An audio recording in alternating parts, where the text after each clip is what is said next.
We are live. We are live. Welcome to a special edition of College Football's Peek Around the Corner with your host, Greg Pflugar. We cover every single thing in college football because we love it all. And if you love it all, if you need that little bit of extra content to get you through the night, to get you through the day here in the off season as we start to rev up for the 2023 football season. If you need that little bit of extra content, please subscribe to our channel. Smash that like button if you like our content. Share the video with your family and your friends, your priest and your psychiatrist, your husband, your wife, your dog and your cat. Let's get to it. We've got a stacked show tonight. Dramatic show tonight. Once again, we go where the story goes. We're going to be talking about the Pac-12. The Pac-12 is on the brink. For the first time in the PATC Sportsbook, imaginary sportsbook, we got it as a pick'em. Pick'em. 50-50. Maybe a little bit of juice goes to the favorite of keeping the Pac-12 together with an expansion of SMU and San Diego State. But it is no longer minus 125, minus 150, minus 175, not even minus 103. It's a straight out pick'em.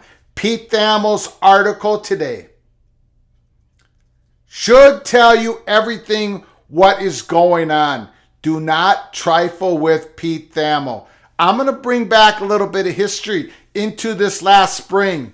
What Pete Thamel had to say about expansion, about realignment, percolating. It's happening once again. Nobody has the crystal ball on what's going to happen. But Pete Thamel, he's about as close as you can get. Brett McMurphy, you all know how much I love Brett McMurphy. It's as close as you can get We're seeing the articles come out, the reporting come out daily, daily, daily. Come on. It's about time people wake up. Now, I got first, before we get to our sponsor, and we're so grateful to have a sponsor for tonight's show, I want to give a shout out to all the Pac-12 fans of the schools who are involved in the PATC community in our chat every single time, every night, with great phone calls. It's been a drumbeat of bad news for the Pac-12. But yet, I got to tell you something. The Pac-12 fans out there, fans of the Utah, Washington, Oregon, all those schools that come into our chat and do our phone calls, they've been dealing with some stuff here, but they've been on the mark. They have not been outside of the box. Really, they haven't. And you got to give them credit. My goodness, because it's been not so good news as we've been going through this story for weeks and for months. But they know. They get it. Outside of the PATC community, people have been too, they've been out there. Let's get to our sponsor first. Then we're going to go to our monologue. We're going to break down the Pete Thamel article of today at ESPN. But it's not just about the Pac-12. It's not just about the Pac-12. It's about the ACC. Pete Thamel opened the door just enough to where we're going to talk about some of the stuff, not too much, of what we were going to discuss in December 26th. We're not the ones that are going to break the story. So you might be asking, well, why am I here for? We're not going to break this story like we broke the USC story. We stood down. For the betterment of the story, for the betterment of you all, we stood down. But Pete Thamel, man, it's like I wrote that article, but I don't have those writing skills. But for those who've been here, a part of our PATC community, Peek Around the Corner community, on December 26th, we were going to go with something, but we stood down. We were asked to stood down. It had to do with the ACC. Pete Thamel covered a lot of that. The story has ripened a little bit further than that. We're not going to go into those details, not tonight. Someone else is going to. But we're going to go over what Pete Thamel said today about the ACC, their future. And we're going to pick out some parts what he said, and they're going to sound incredibly similar to what we've been saying the last few weeks, almost to the word. We're going to get in that tonight as much as I possibly can. So we got a stacked show. We got a dramatic show. There's no place for you that you would rather be when you're talking about college football tonight than right here at PATC Peek Around the Corner. So I'm going to go through a monologue. It's going to last a while, ladies and gentlemen. Then we're going to get to your comments. Then we're going to get to your phone calls. And if we have to be here all night, we will. Medea Flugar, the moderator, she's in the house. She knows this is a big, big show. Big show. Big show. Okay, first of all, let's get to I am so grateful for our sponsor tonight, as always. Welcome to Blue Ridge Coffee Crafters. We invite you to discover the Blue Ridge Coffee Crafters difference. This is the best coffee the wife and I have ever had. Smooth as can be. You can find the link in the description box below the video.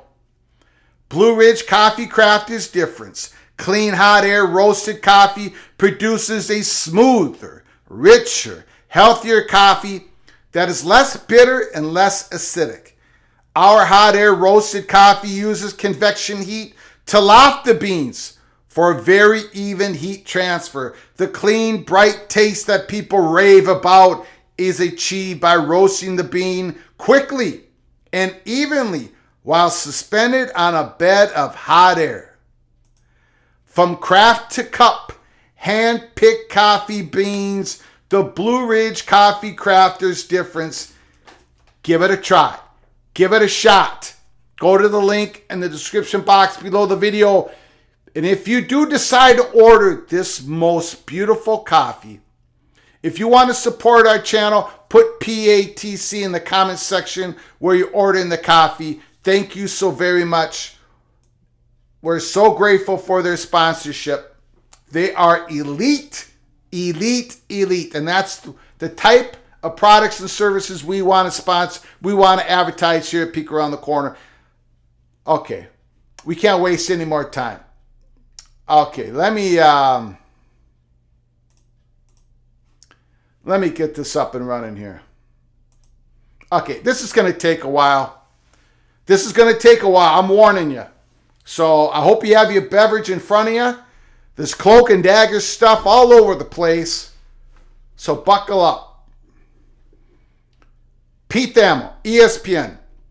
Now, we did an episode earlier today on this, and we only put out the public, what was out in the public forum, what came out in ESPN. But now all this stuff is all over the place. So we're going to go through the entire article. First of all, we're going to go through the Pac-12, and then we're going to go to the ACC stuff.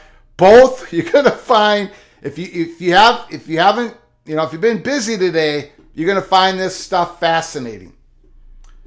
The looming changes to the structure of college football simultaneously highlight the strength of the SEC and the Big Ten while exposing the fluidity of the rest of the major conference landscape.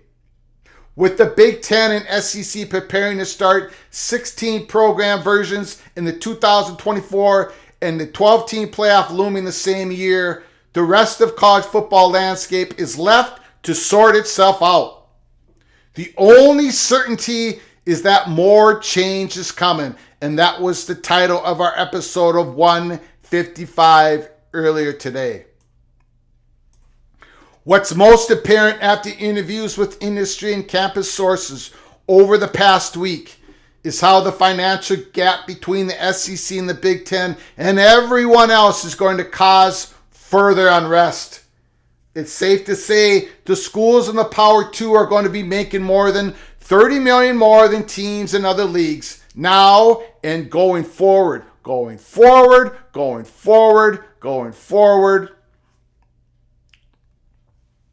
The Big 12 is at least safely established in the upper middle class after agreeing to a recent deal with ESPN and Fox. The only variable is time, and the next significant trigger could emerge in the coming weeks when the Pac-12 schools find out what their television deal could look like. And this all plays out against a backdrop of industry-wide uncertainty involving television markets, financial stress in the tech industry, new NCAA leadership and lawsuits, and I want you to focus on this, and potential government action that loom as change agents. We at Peek Around the Corner, we dig into it. We do deep dives into the potential government action. We went into Johnson versus NCAA. That looms over everything. And I'm going to be honest with you. I've always been blunt with you. Change is coming. And Texas and Oklahoma anticipated that. UCLA and USC anticipated that. Oregon and Washington's anticipating that. People who are anticipating that and are able to better themselves are doing every single thing they can to do so. And a large part of it is potential government action that looms as change agents.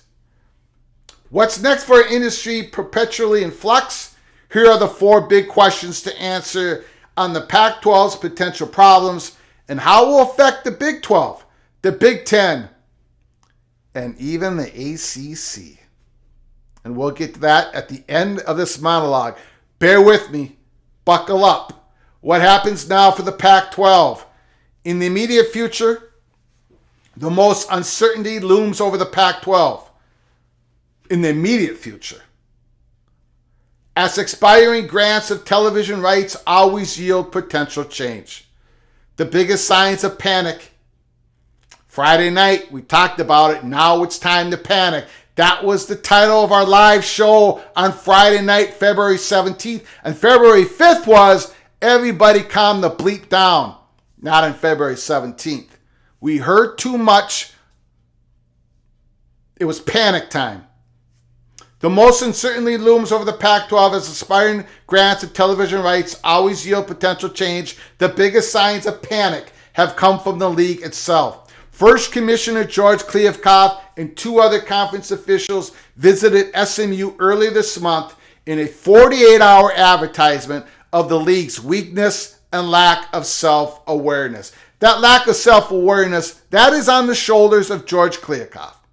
That's not on the shoulders of the presidents. We had heard a peek around the corner. Remember Arizona State money perch? They couldn't believe it. They said that, well, we won't get into that. We got too much to go into tonight. But for those who've been following us here, peek around the corner, that came off not so good when George Kliavkoff made himself so public at that SMU basketball game. But that is not on the Pac-12 presidents. I mean, not directly. They hired him. But I think you guys know what I mean. By exploring SMU, the Pac-12 is acknowledging that when it's attempting to sell networks, it isn't good enough with 10 schools. In SMU, a fine school with modest tradition isn't a significant value add to drive up the league's overall value the way, for example, that USC and UCLA did for the Big Ten. It's really inventory filler in a nice market, a move that was expected, but didn't need to be advertised with an administrative parade.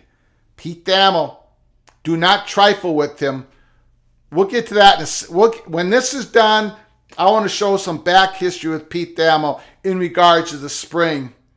He's not to be trifled with. He has his finger on the pulse of the landscape more than anybody else, him and Brett McMurphy. I'm telling you. Then the leagues issued the dreaded vote of confidence statement that its schools are united in our commitment to one another. By doing it, the league reminded everyone that it could indeed fall apart. Tough stretch. Here's the bottom line on the Pac-12. The television contract numbers Kliavkoff delivers in the upcoming weeks are paramount to the league's survival. If the numbers are decent, some sort of temporary solution can be constructed with the deal expected to be in the 5-year range, and that's certainly possible. And that's what we've talked about here at Peek Around the Corner. If they can just get through this media deal, there's still going to be trouble 5 years from now. We've used that number 5 years. People out there talking about a 10-year deal. I'm going to be polite and say no comment. But those people putting out a 10-year gore that Oregon and Washington would sign, are you crazy? Commissioners are ultimately judged by their television deals. Nothing else matters, especially in this case, as there has been a clear disconnect between Pac-12 hopes and market realities. Again, there's been a disconnect between Pac-12 leadership and the market realities. There hasn't been a disconnect from the Pac-12 people here at PATC. Not in the chat room, not the people who call. They've been right on the money. So that's why I gave them a shout out at the start of the show. The Pac-12 fans of Pac-12 schools, their teams, have been right on the money. No, here in our community, no one is expecting anything in the 40 million per school range anymore. Getting something in the 30 million range, similar to the Big 12, could keep the league duct taped together. But there's confusion in the industry how it will get done. Any type of home run deal would be viewed as Kliavkoff channeling his Las Vegas roots and pulling a Houdini act. We're going to find out if George has something in his back pocket the whole time, a Pac-12 source said. Unfortunately, this next deal is about keeping this league alive after a decade of Larry Scott's poor decisions and failed strategies. Those Scott failures included a too long television contract, outlandish rent for a conference office, and an over-reliance on the conference television network. failure to team that network with a mainstream partner. We've talked about that at Peak Around the Corner. They needed somebody to be their sugar daddy, to grease the skids for distribution, and they didn't do it. And the subsequent distribution issues, it left Kliavkoff a ditch to dig out of. Within the industry here, February 20th, there are a lot more television suitors who've passed on the Pac-12 than those who are believed to still be interested in paying market value. ESPN and Amazon have long been the speculative favorites, but the level of their interest remains the key variable. And that has caused both an undercurrent of nervousness among the Pac-12 programs and emboldened other leagues interested in adding schools. Well, the first thing that caught my eye on that is it says and embolden other leagues, not league. Leagues. What does that mean? We'll get to in a second. If Kliavkoff has something up his sleeve, it's with some entity that no one knows about, an industry source says. I got to think like some other media company out there. Somebody coming in at the last moment. Don't know about that. Is there a long-term solution for the Pac-12? The future of the Pac-12 hinges on the cornerstone schools, Oregon and Washington, and really the interest level from the Big Ten in poaching them. The bad news for a long-term solution is that Oregon and Washington seeking an exit plan looms as an internal issue. We've talked about this before. They're going to make sure they have an exit hatch. We talked about it all the way back in episode 52, and I got shredded for that in some corners of Twitter, message boards, and everywhere else. Oregon Money Purchase said we're not signing nothing that keeps us in the Pac-12 long term. Nothing that has so much punishment to it that we can't get out of it. Not a grant of rights that has any long teeth. I'll continue. Considering the financial disparity they face with SEC and the Big Ten programs, they hope to compete against nationally. Sticking it in a watered-down Pac-12 for the next generation appears unlikely. And it's hard to be conference anchors while flirting with the Big Ten. Unless some financial windfall comes, Oregon and Washington are always going to lack permanence, thanks to the financial and potential competitive inequities that come with USC's UCLA's exit from the Pac-12. Kliavkoff's biggest failure with USC and UCLA was not realizing they needed to be treated differently.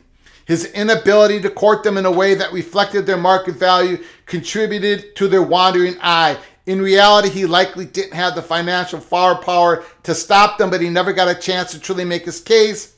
They were completely blindsided. Kliavkoff, the Pac-12 presidents, the Pac-12 writers, other than USC 247 and Ryan Abraham, he knew what was happening. Everyone else didn't know. Even though we pushed that information towards them, they didn't want to look. They didn't want to see. Back to the article. As Kliavkoff learned his lesson and catered to Oregon and Washington in a way he didn't with USC and UCLA, is he catering to Oregon and Washington right now? I don't know. You tell me in the comments and the phone calls that you give me tonight, especially you Ducks and Husky fans. Time will tell, but he certainly wasted a lot of time and energy and spent months affirming the league's weakness. By failing around trying to keep UCLA in the league through the California political pressure, that failed to the surprise of no one. They got a little bit of calimony. That's what California got. But it created a lot of heartache inside the Pac-12.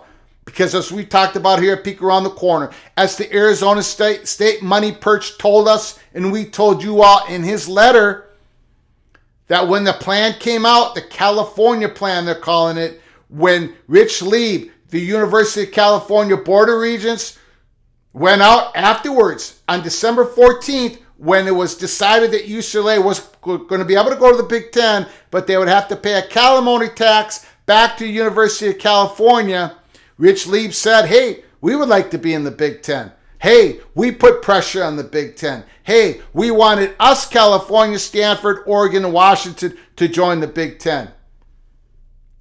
That wreaked havoc in the Pac-12. We didn't know it then, but we do know it now. We reported to you guys, a week, 10 days ago. All these days are running together. Okay, back to the article. The issue with Oregon and Washington and the Pac-12's future is that the long-term path appears fraught. If there's a decent deal available in the Pac-12 in the upcoming weeks, and if Oregon and Washington want to sign a grant of rights to be part of that deal, it will be a short-term deal. Think 5 years. This means in another 3 years, the same issues of whether the Big Ten has the appetite to consume them will remain. Do schools with options like Colorado, Arizona State, Arizona, and Utah, the so-called corner schools, want to be part of the bandage? Or do they slide to the Big 12 and start over there? Do they want to be part of this 5-year? If their perception matches Pete Thamel's reporting, do those 4 corner schools sit there tonight and say, okay, we'll be a part of this 5-year bandage? Or do we have an opportunity right now, a window to slide into that Big 12? Lots of questions tonight. February 20th, if you're a fan of the Buffaloes, the Sun Devils, all these 4 corner schools, give us a call tonight at Peek Around the Corner. With the future of Oregon and Washington in the Pac-12 so uncertain, is it worth it for the corner schools to wait for the disruption or just control their fate and set their own course? How does this play out from here? The easy solution is Kliakoff and his consultant, Doug Perlman, finding enough TV money to make everyone happy. If not, things could get increasingly complex. One of the most bizarre factors looming here is that much of the future of a century-old conference, 107 years, could hinge on Amazon, which has never broadcast a college game of significance. Amazon has been linked to the Pac-12 as one of its suitors, and its interest level has been viewed as a potential lifeline for the league. Amid a marketplace without many attractive open broadcast windows remaining, Big 12 took a swath of those. But it also could have the opposite impact if Amazon dollars are redirected. Amazon could have an outside influence by putting its money elsewhere, the Big 10, the Big 12, via a sub-license to help subsidize potential realignment moves. Months ago, Amazon chatted with the Big 10 about buying a package if Oregon, Washington, Cal, and Stanford were added. But the games they have access to weren't worth the investment because of where Amazon would have been in the game picking order, which would have been at the bottom. Could they slip back into those conversations? Could the conference find a way with its broadcast partner to provide Amazon access to better games once the extra inventory arrives? Don't expect anything significant to happen with the Big Ten and Amazon until outgoing Commissioner Kevin Warren officially leaves office, which is scheduled for April. Would a media partner want to deal with an outgoing commissioner? Probably not, especially because Amazon was involved in the Big Ten negotiations and ultimately left out. And here's the money shot, one of the money shots in the article. But the potential of new leadership, new Big Ten leadership, but the potential of new leadership combined with the increasing desperation of Oregon and Washington has cracked the door back open. You see what Pete Thamel is not saying? He doesn't use the word could or maybe. Pete Thamel, one of the top 4 college football writers in this country, said it like this: but the potential of new leadership, combined with the increasing desperation of Oregon and Washington, has crack the door back open. We have not heard that at Peek Around the Corner in any money tree we have talked to since Pete Thamel wrote this article.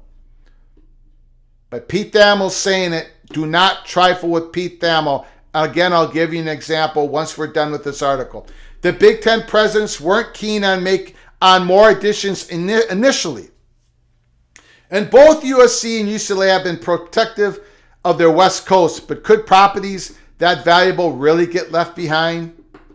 From an academic standpoint, there'd be some Big Ten interests in Cal and Stanford by the Big Ten presidents, but from a television standpoint, the interest would be minimal. They're both in a good market, but both programs get very, very, very little penetration within that market. Stanford's best hope is as Notre Dame's preferred dance partner if the Irish were ever to leave the Big Ten. But the only real threat to Notre Dame's independence is if they can no longer put together a vibrant schedule because leagues have become so big and bloated they don't play many non-conference games or discouraged from playing non-league games of significance. That said, Notre Dame certainly won't be bullied into joining the league. This is the one thing we have a difference with Pete Thamel in this whole article. There's more than just that threat looming over Notre Dame's independence. It's not just only about the schedule. It is about the revenue. But we're not going to talk about it here on this episode. We talked about it before. We're going to talk about it later, but not tonight. As for the corner schools, Arizona State, Colorado, and Utah, the only real market is the Big 12. If the Pac-12 television number comes in below Big 12's number, it becomes a math and distribution equation.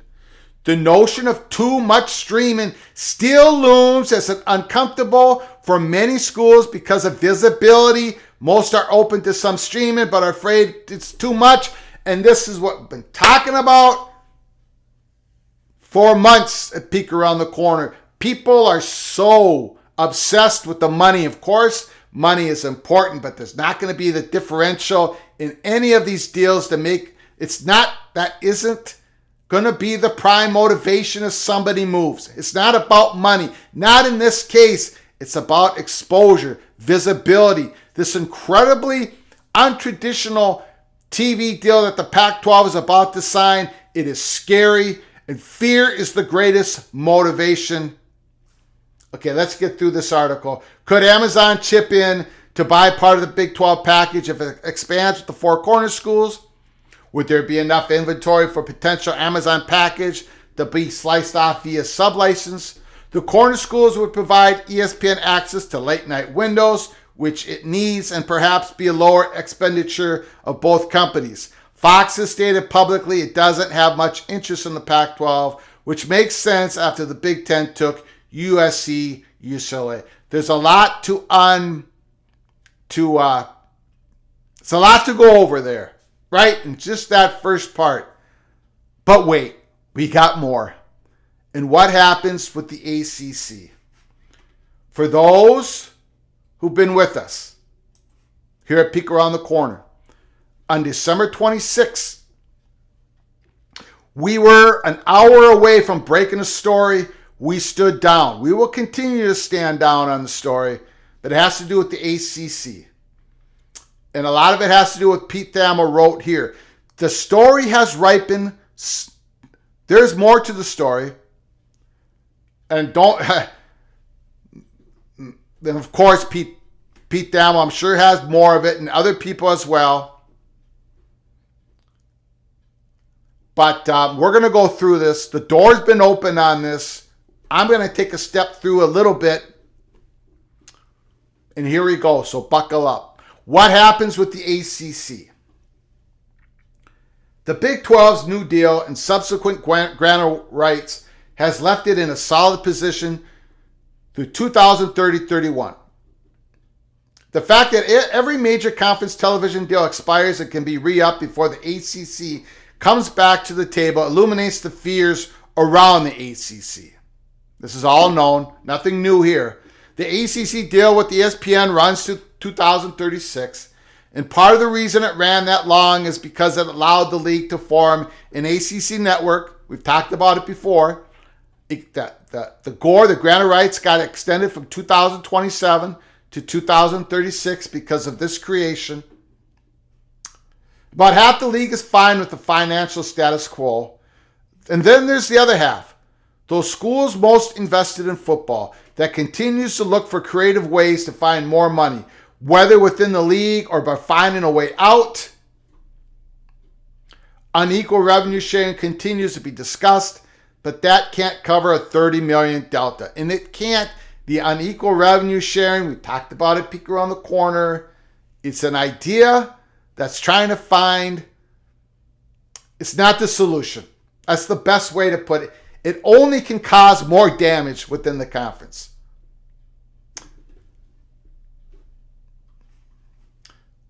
You have publics and privates and big schools and small schools. It's a little bit of ACC uniqueness. But times like now, it really, really shows itself.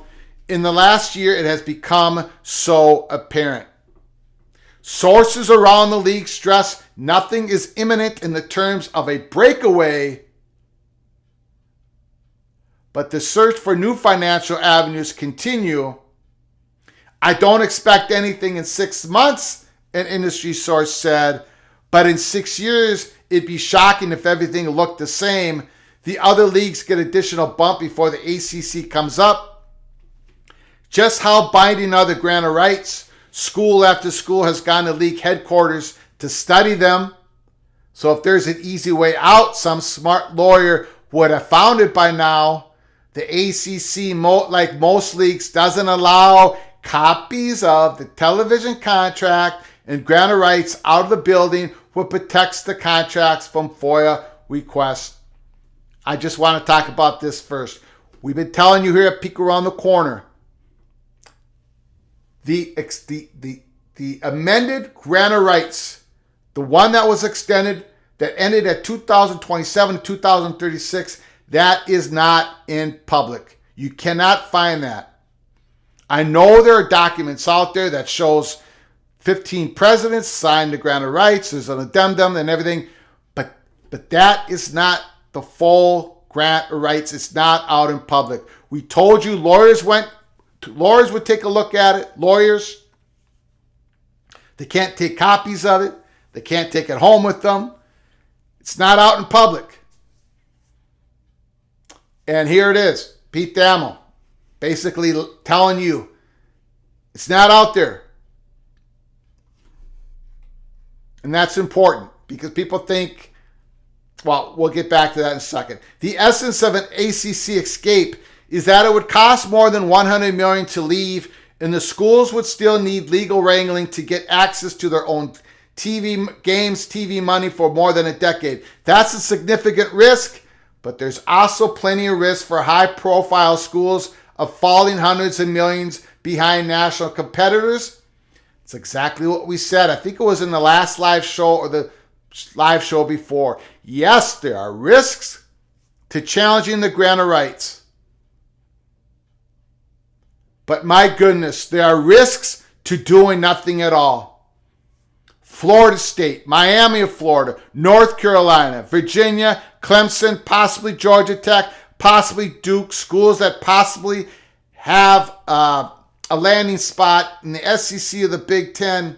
You're already getting buried by $350 million, $400 million difference in money between yourselves and the SEC and the Big Ten schools for the next 13 years. You're already getting buried. So what's another $30 million more in lawyers' cost? You're already getting buried. And here's the next part. Different lawyers have different opinions. An industry source said, eventually someone would take the leap. You assume that others would follow right behind. And I apologize. I know I'm taking time on this, but this right here is the money shot of this whole ACC part. Different lawyers had different opinions. Correct. Eventually someone will take the leap. And someone is going to challenge the grant of rights. You assume that others would follow right behind. You assume that others would follow right behind. You might think that doesn't mean much, but it means a lot. I can't go into more of the story than what we're going through in this article. But I will tell you this. We've said this before. We're going to say it again tonight. You assume that others would follow right behind. Someone will take the leap. In other words, I'm going to tell you what this isn't about. And we've said this before, but now things are becoming more real in this story. It's not about collusion. It's not about coordinated actions. Florida State, Miami, Florida, North Carolina, Virginia, these schools are not coordinating with each other. This is not about dissolution. There's not going to be any collusion in this.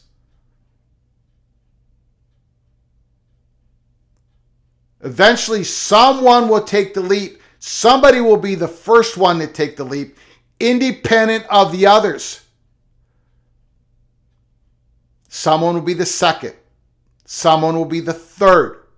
Someone will be the fourth. And you talk about, when people talk about no school is going to challenge this, the grant of rights, because grant of rights, they're ironclad, right? There's two things about that. One, we already talked about these schools are already getting buried. So what's risk? How much risk is it for another $30 million when you're $350 million behind? That's one point.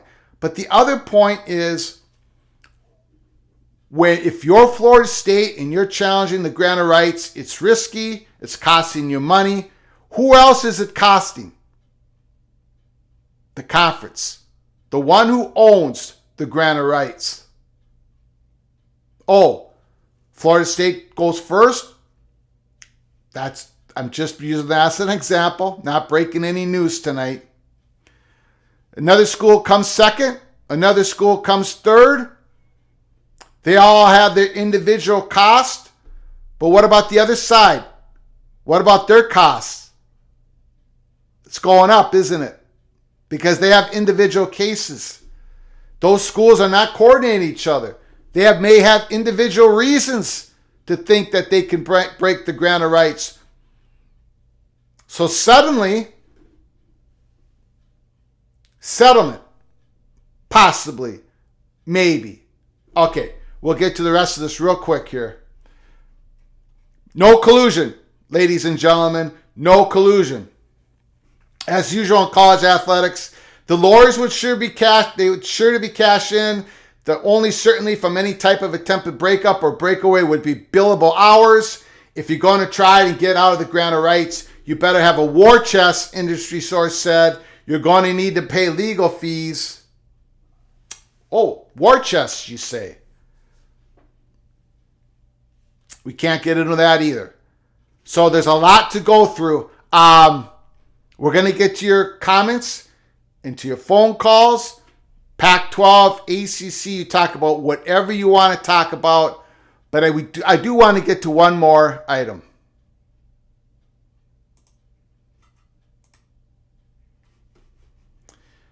People are thinking, well, Pete Thamel's got it all wrong, right? He's slanted somehow. He's just only putting out information that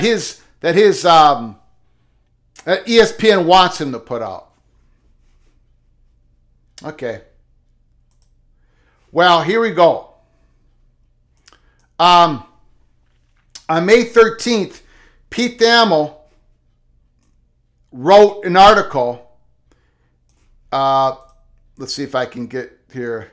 I'm sorry, some of it is crossed out here, but while all this NIL tail chasing is happening, the Big Ten and SEC are pulling so far away from their alleged peer power league so quickly that we appear poised for another seismic realignment shift soon because of the revenue gap. And the only reason people haven't seen this coming is they're distracted by nonsense. You remember this in May? People were talking about NIL being the difference maker. There was some person out there behind a smiley face that was telling everybody that the Big Ten was going to break up because of NIL. You remember that in the spring?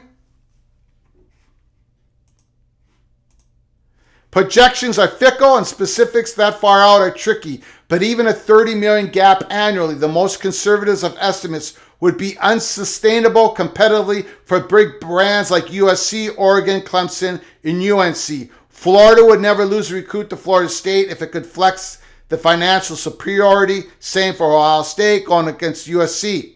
Remember, this was before the June 30th announcement that USC and UCLA were joining the Big Ten. This was after what we talked about on March 31st, peek around the corner at Twitter.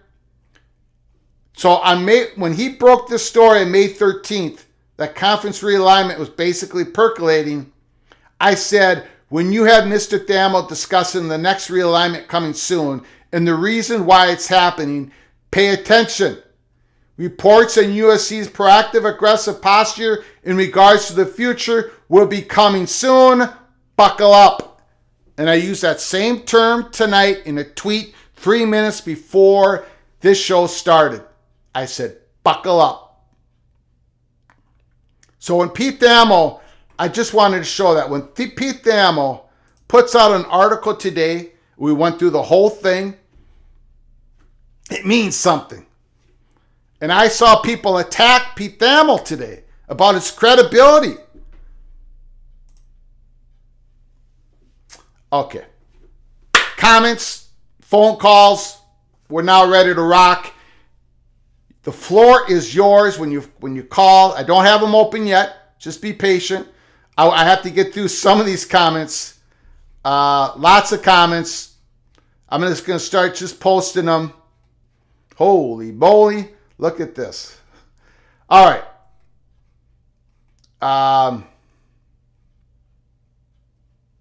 Woo! If we are here all night, there better be some cloak and dagger. Yeah. Cloak and dagger, cloak and dagger, cloak and dagger. And, by the way, we are working on our first piece of merchandise, cloak and dagger coffee cups. Don't know when they're going to, we've kind of finalized the artwork on it. Don't know when it's coming, but soon, so bear with us. Cloak and dagger coffee cup for you guys to order, to have a sip of your beverage when we say cloak and dagger. There's so much going on. Ryan Thomas, thank you. Thank you for that super chat. I appreciate your generosity. Bottom line, John Wilner has lost credibility. Canzano had it, never had it. Tony Altmore is a fraud with an embellished resume. I like all three of those guys. I like Tony. We disagree on some stuff. We agree on some stuff. John Wilner has credibility. He missed the story, the USC story. I tried to give it to him. He ignored it. I don't know Canzano, but I think they're good guys. I do like Tony. We don't agree with everything, but that's okay. It's okay to disagree. It's okay to disagree. Ryan Thomas, though, thank you so much. Rebecca brings up a good point. ESPN has started using Power 2 way in articles. Jesse Wilson, go Huskies. Praise the Lord, Greg. Mr. Green, praise the Lord. Back to you, sir. Golden Blue Do, who wants to see me and Peak do a live show together? Jose, hit that like button.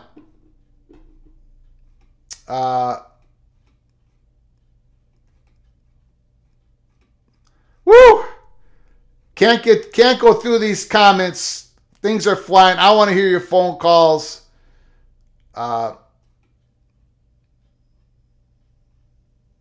Civil War goals. Academics are super important, just not in TV deals. I kind of hope Yormark sets up a committee, facilitate things like academic partnerships and research applications. The world is changing in college sports. Academics is always going to be important. Research universities, sticking by you, research universities, it's always going to be important. It's always going to be a factor, a huge factor. But the world has changed, and it's going to change years down the road. We got the gold rush of 2026. We don't know what it's going to look like. People want to be in the room to vote how it's going to look like. Washington and Oregon want to be in that room. So it's difficult to always go back to the past of how things were when things are changing so dramatically right now, and it's going to change more in the next couple of years. We talked about it in episode 1 of this channel. We talked about it March 31st all the way to June 30th and why USC called the Big Ten.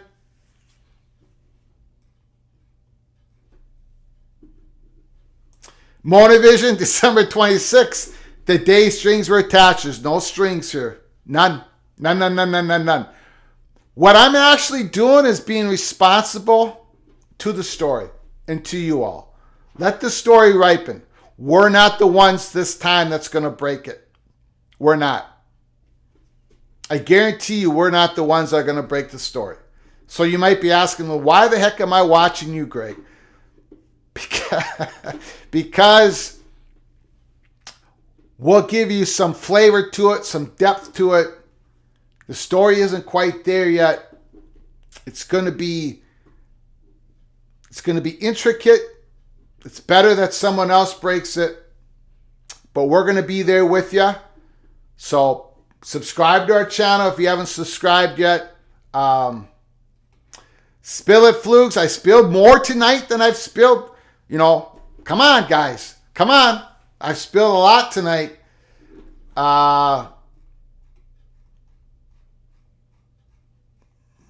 We're going to get to some phone calls because Monovision, Big Ten, SEC are about like two kids trading baseball cards.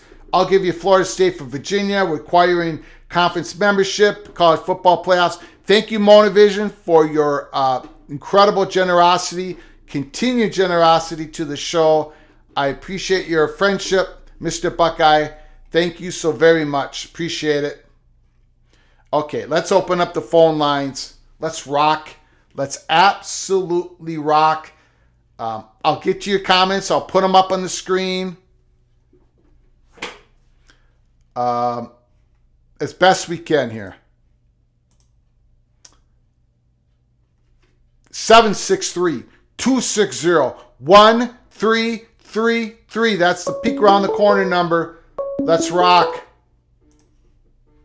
Call from Ryan Thomas. Ryan Thomas, thanks for calling. Thanks for your patience.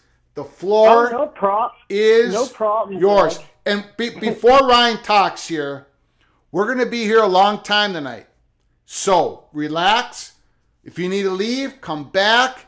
If you can't quite get your phone call in, come back, try again. But we're going to be here a while. So no rush. Ryan, the floor is yours. Thank you, Greg. Thank you. Well, first of all, I just want to say there is one thing that all of this madness revolves around. One thing, and it has nothing to do with college football.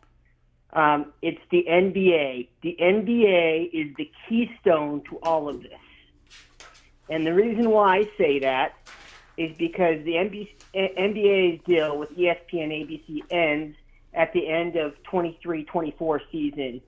Typically, and by the way, Notre Dame's deal runs to the end of the 24 season. Yep.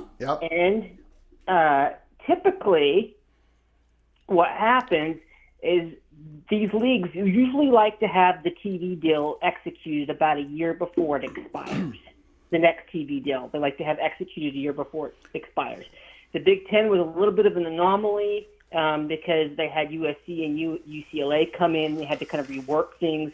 But the plan was always to have that done in July or June of 2022 last year, because the new one starts with the 23 season.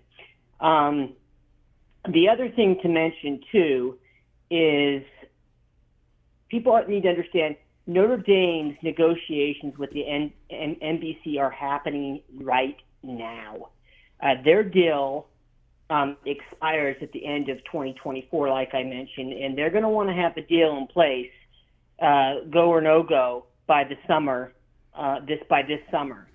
So I think putting this all together, the reason why middle of March, end of March is do or die for the Pac-12 is because as soon as we hit into April, that's when all the moving and wheeling and dealing is going to hit its peak with the NBA, with Notre Dame, and with everything.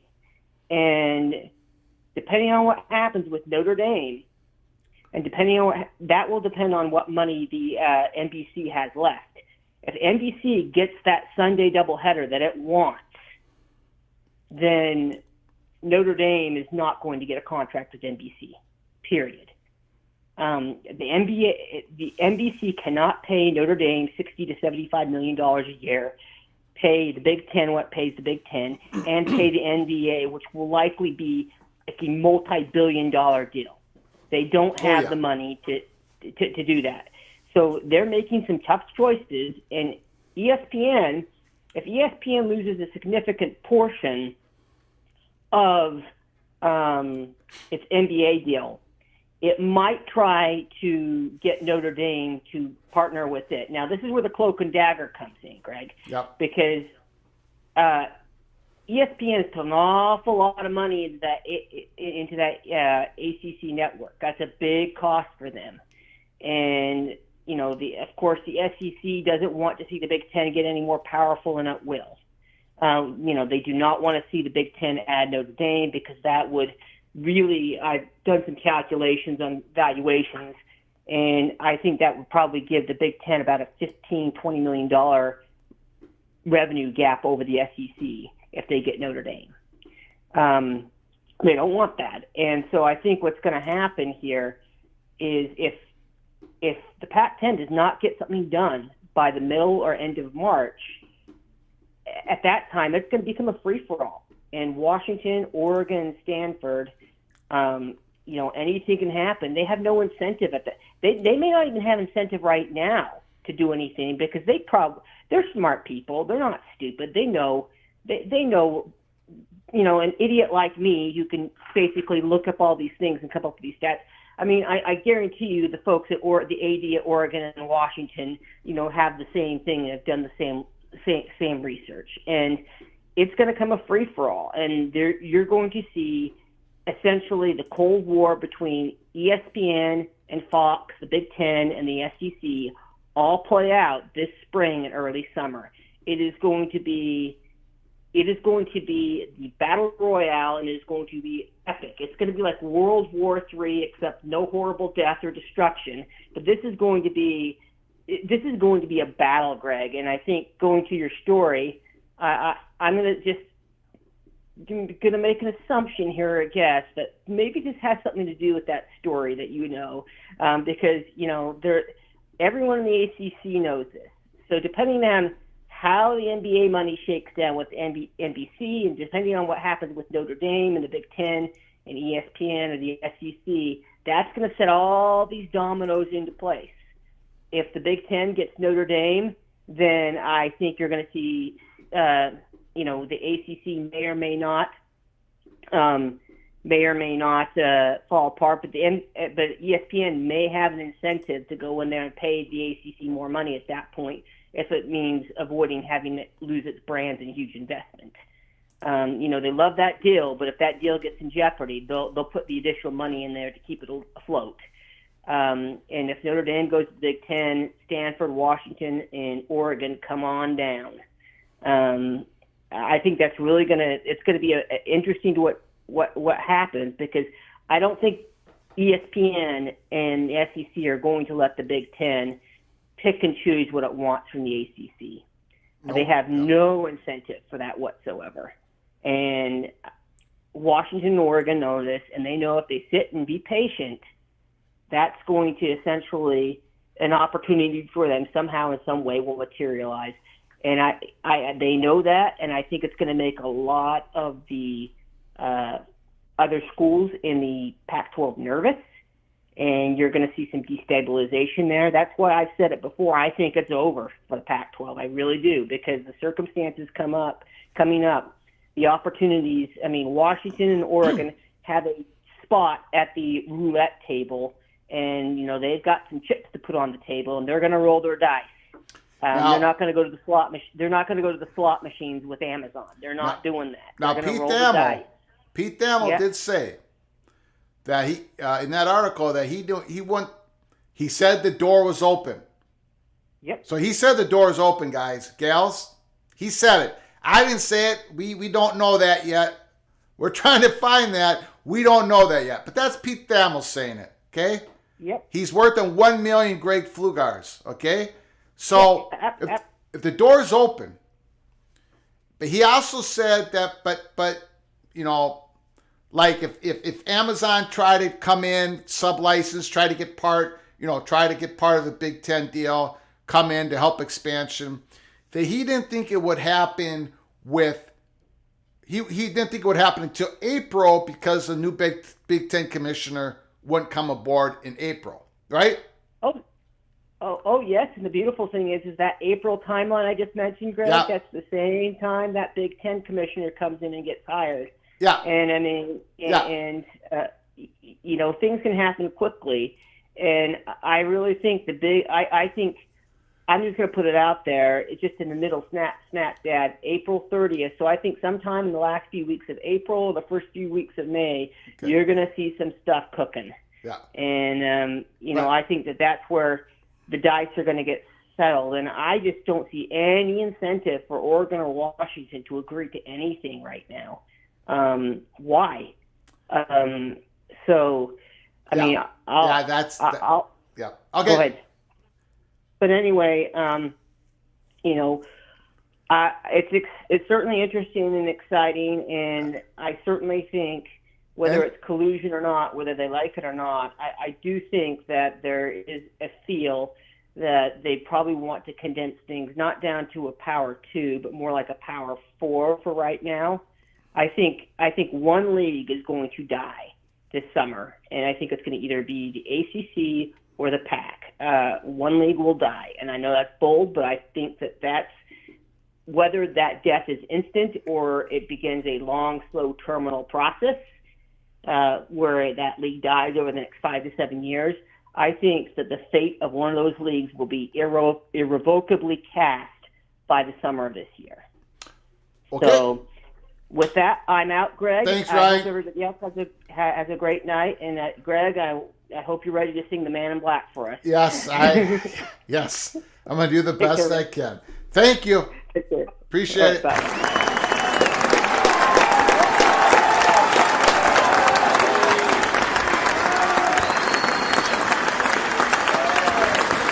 I tell you right now, if the Pac-12 implodes, I don't think it's going away. I don't think it dies. Not until, I think it's still a Power 5 conference in 2024, 2025, because those contracts have been signed with that expanded playoffs, the distribution money. Remember that. That's what makes a Power 5 basically a Power 5 conference in the G5, when 80% of the revenue is going to go to the schools in those 5 conferences, the Power 5, 20% is going to go to the G5 schools among those 60 schools. So I don't, let's say implosion happens. Whoever's left in the Pac-12 is remaining, they're going to scoop up some Mountain West schools, and then they're going to be the new Pac-12. However, what happens in 2026? Because we do not know. The world changes in 2026. Once again, there's only a 2-year reprieve. 2024, 2025, we're set. 2026, we're not set. We're not even close to being set. And that's when whatever's left over the Pac-12 may not be a part of the power conferences. Call from Rebecca, go. Rebecca, your floor is yours. Thanks for calling. Yeah, hi, Greg. Hi. So it is so wild how much is like flowing after a weekend. Yes. Right? Like, and you know, Pete Thamel is like, I mean, he's like Brett McMurphy and Stuart Mandel. They're just like, they are so ingrained and in tune with things around the country. So Pete most likely checked in with sources from like other conferences just to kind of, because you know, people talk through back channels. Like that is a thing. I don't know if people realize that, but that is an actual thing. These conferences do chat with each other. But yeah, I think, you know, like the Pac-12 being on live support. Yeah, I mean, I said in the chat, I was like, it's pretty much on life support until Washington and Oregon are like, no, we're not going anywhere.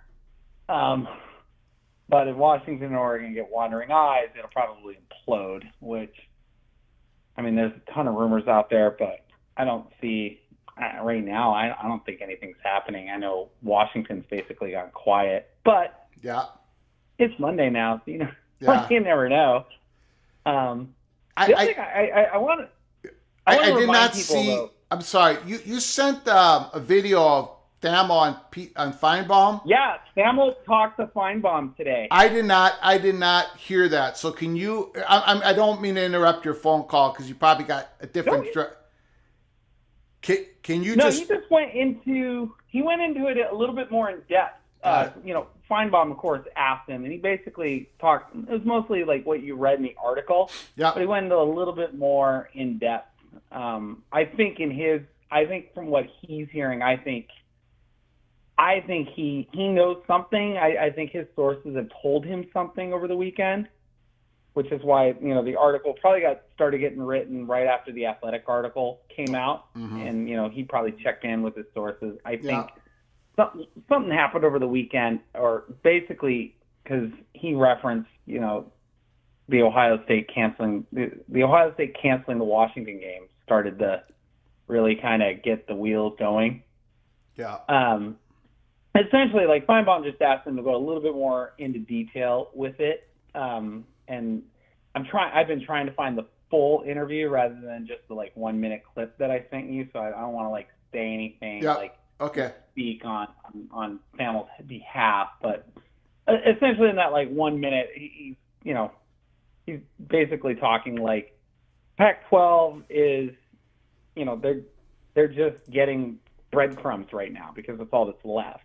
Yeah. So basically the Big 12 jumping ahead of the Pac-12 pretty much left them in a really bad spot, and that's where they're at. So that was the gist of his conversation. So it does sound like a couple of schools are angry, which we already knew. Yeah. And I'm starting to think that Washington or Oregon are starting to they're getting a little impatient. I think they're at that point. But I also believe I don't think Washington and Oregon are tied at the hip anymore.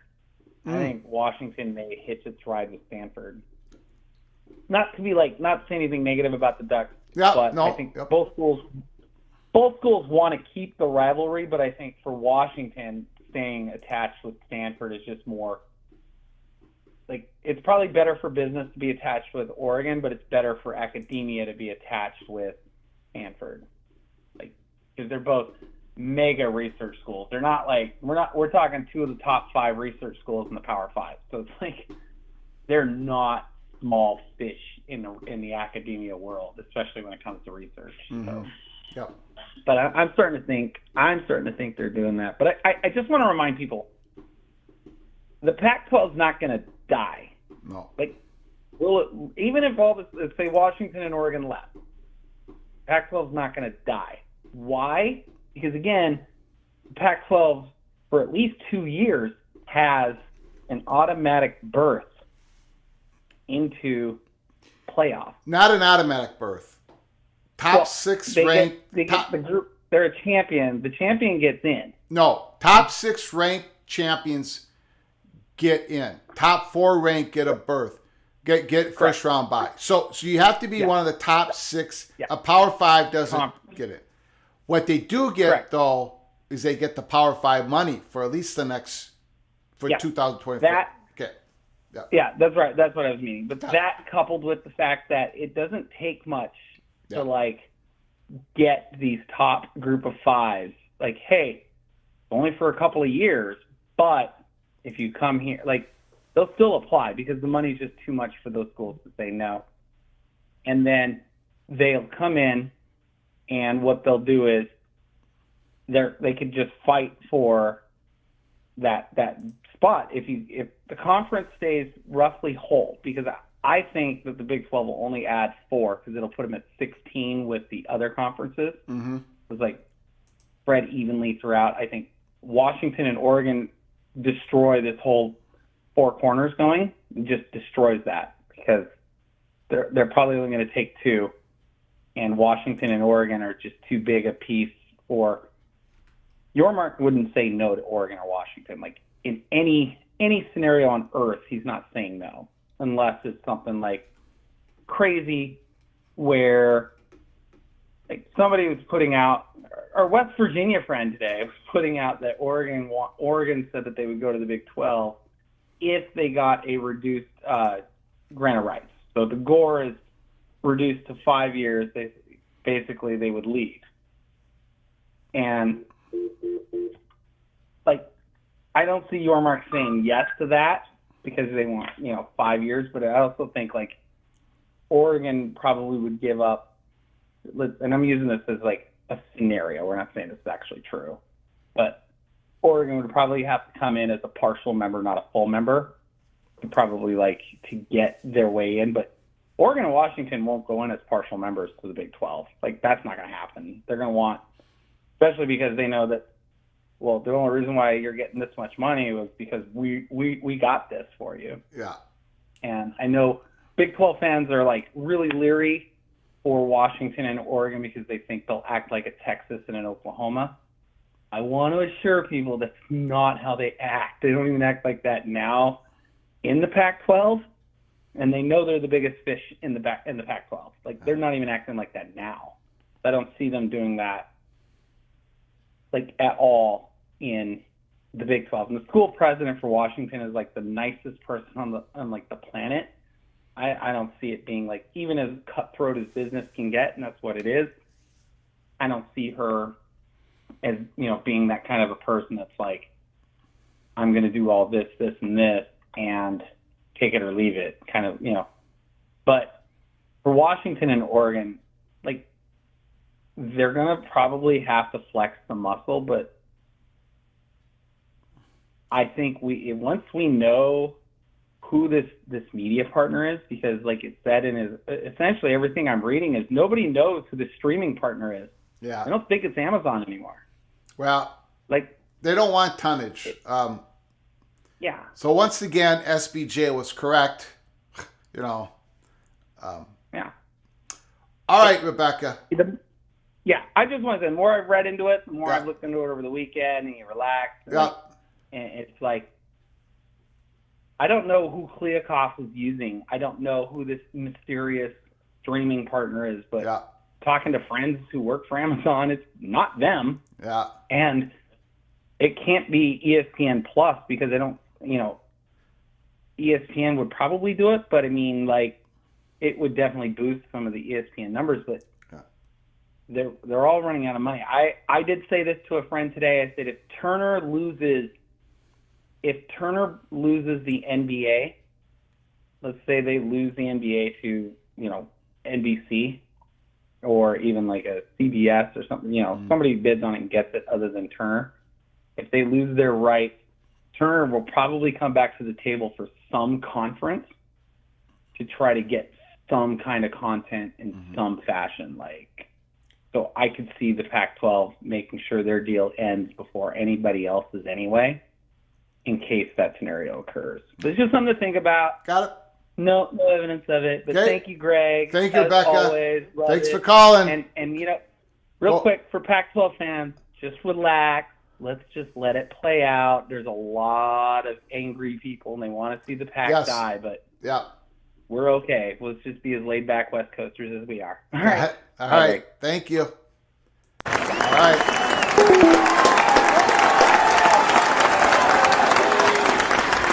Thank you, John Tilly, for your super chat. I appreciate it so very much. I'm not sure what this comment is. Left out Cal, 14 pod, then 3 home, 3 away.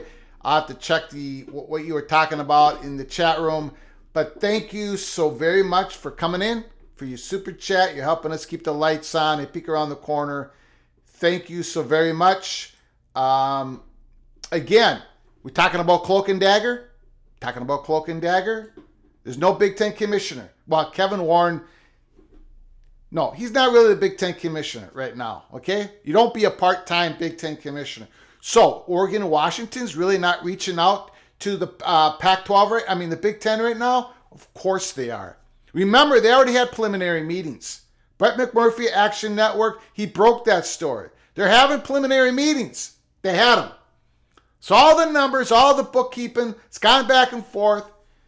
In the decision window between August 15th and October 15th, there was going to be a go or no go for launch. We reported that in July, and it was made in October that it was a no-go for launch, for further Big Ten expansion.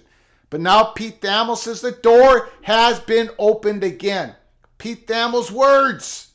So the door's open. Door's open. Holy smokes. So now what? So now what?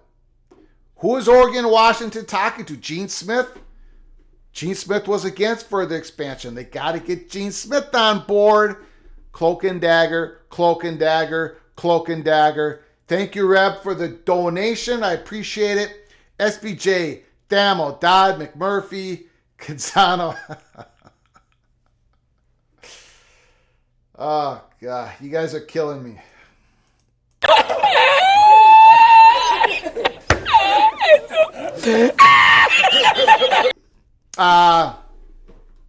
Yeah, I don't know. I better not go there. Man, I tell you. Yeah, I'm not going to go there. But I understand what you're saying. Canzano made a 50% reference. Only, he had a source tell him to only listen to 50% of what's out there. Well, my answer was, who's 50%? Who's 50%? I wasn't going to go there, but I'm going there. Who's 50%?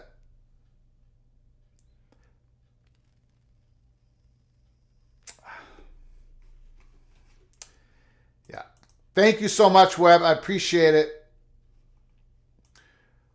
Who opened the Big Ten door? There's no commissioner. It doesn't make sense. Great comment, Sean. Great comment. But the door's open. Pete Thamel says, who opened it? He must have gotten something. He must have gotten a nugget of information, at least. Back and forth talks. Maybe Amazon creeping back in. Oregon, Washington reducing their number. Like, okay, we'll come in at $35 million each.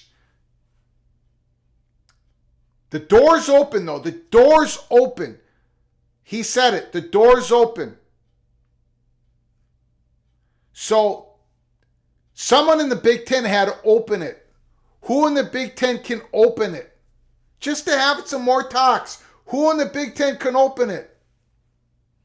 Monovision? Gene Smith? He's the most important, powerful, tenured athletic director in the conference. A lot of athletic directors would have supported him to be the new commissioner. Or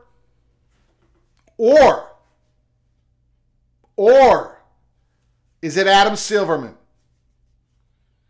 The right-hand man of Jim Delaney, the man who was the first president of the Big Ten Network, who became the president of Fox Sports he is right now.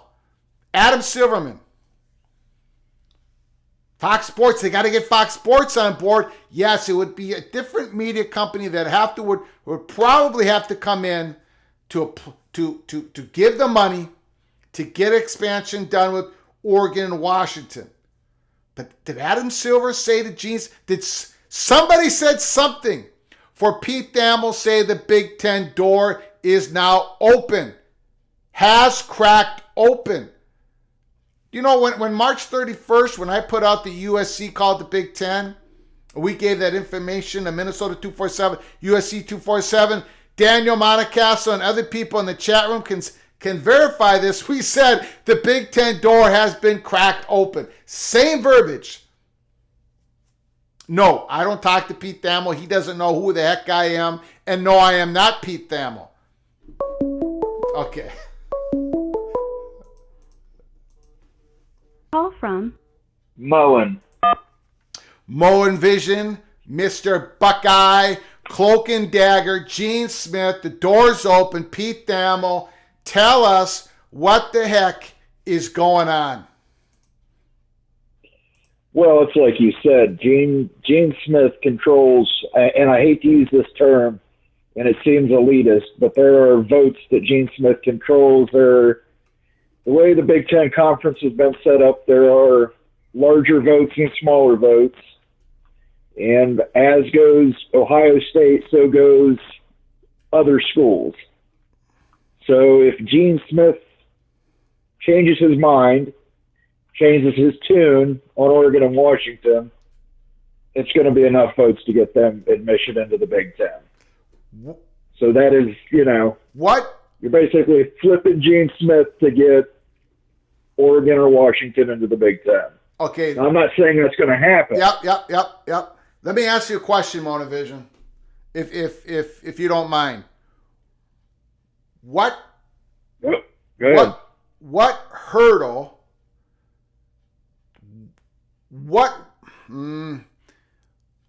has to be removed? What big rock that's sitting in the way of Oregon and Washington crashing through the Big Ten doors? What rock what has to be removed for Gene Smith to say, okay, let's further evaluate this. Let's look at it again. What is it? Is it a financial thing? Is it a scheduling thing?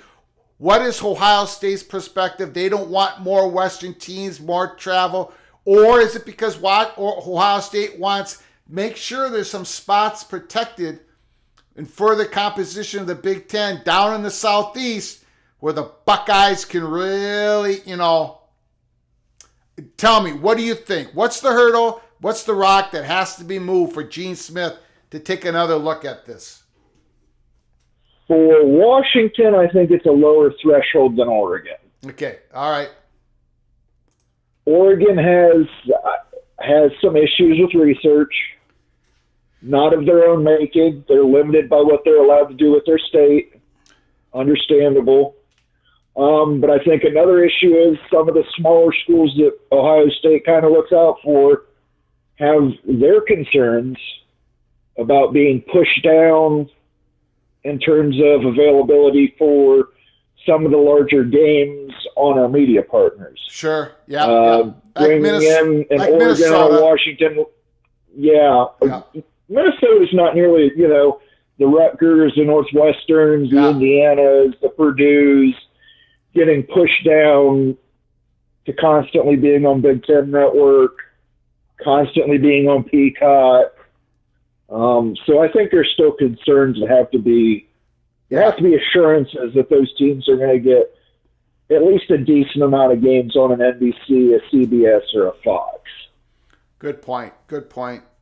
Yeah. So, I know that's some of the concerns, some of the no votes previously. That was some of the main concerns. The other concern was a lot of the presidents did not want to be seen as delivering the killing blow to the Pac-12. Yep. They took USC and UCLA because USC and UCLA were going to get a yes from somewhere. If they told USC and UCLA no, the SEC would have told them yes. But there wasn't a lot of desire to go out there and deliver that killing blow by taking Oregon and Washington. Now, if it's getting to the point where, and that's what I've said before, I think if the four corners bolted to the Big 12 today, there would probably be enough sympathy vote to get schools like Oregon, Washington, and Stanford into the Big Ten the next day. But until that happens, and until there's enough revenue generated where nobody's losing any money on the deal, it's probably not going to happen. But I'm sure that Washington and Oregon have made calls to Gene Smith. That's who's being called in those regards right now. He just carries enough. He was a no vote. The no vote from Ohio State carries enough weight that some of the smaller schools like Northwestern, Indiana, and Purdue were no votes as well. So was Iowa. In order to get that, along with Iowa. And they were in order to get that yes vote, you're going to have to flip Ohio State. So, like I said, the hurdle's much less for Washington. With Oregon, I think a lot of it's the research, academics that plays into it. But if they could find a way, I will agree. Yeah, if they could find a way to guarantee, like, your Minnesotas, your Northwesterns, Purdue, where you wouldn't play more than one game a year on Amazon. You know, like have a guarantee in there.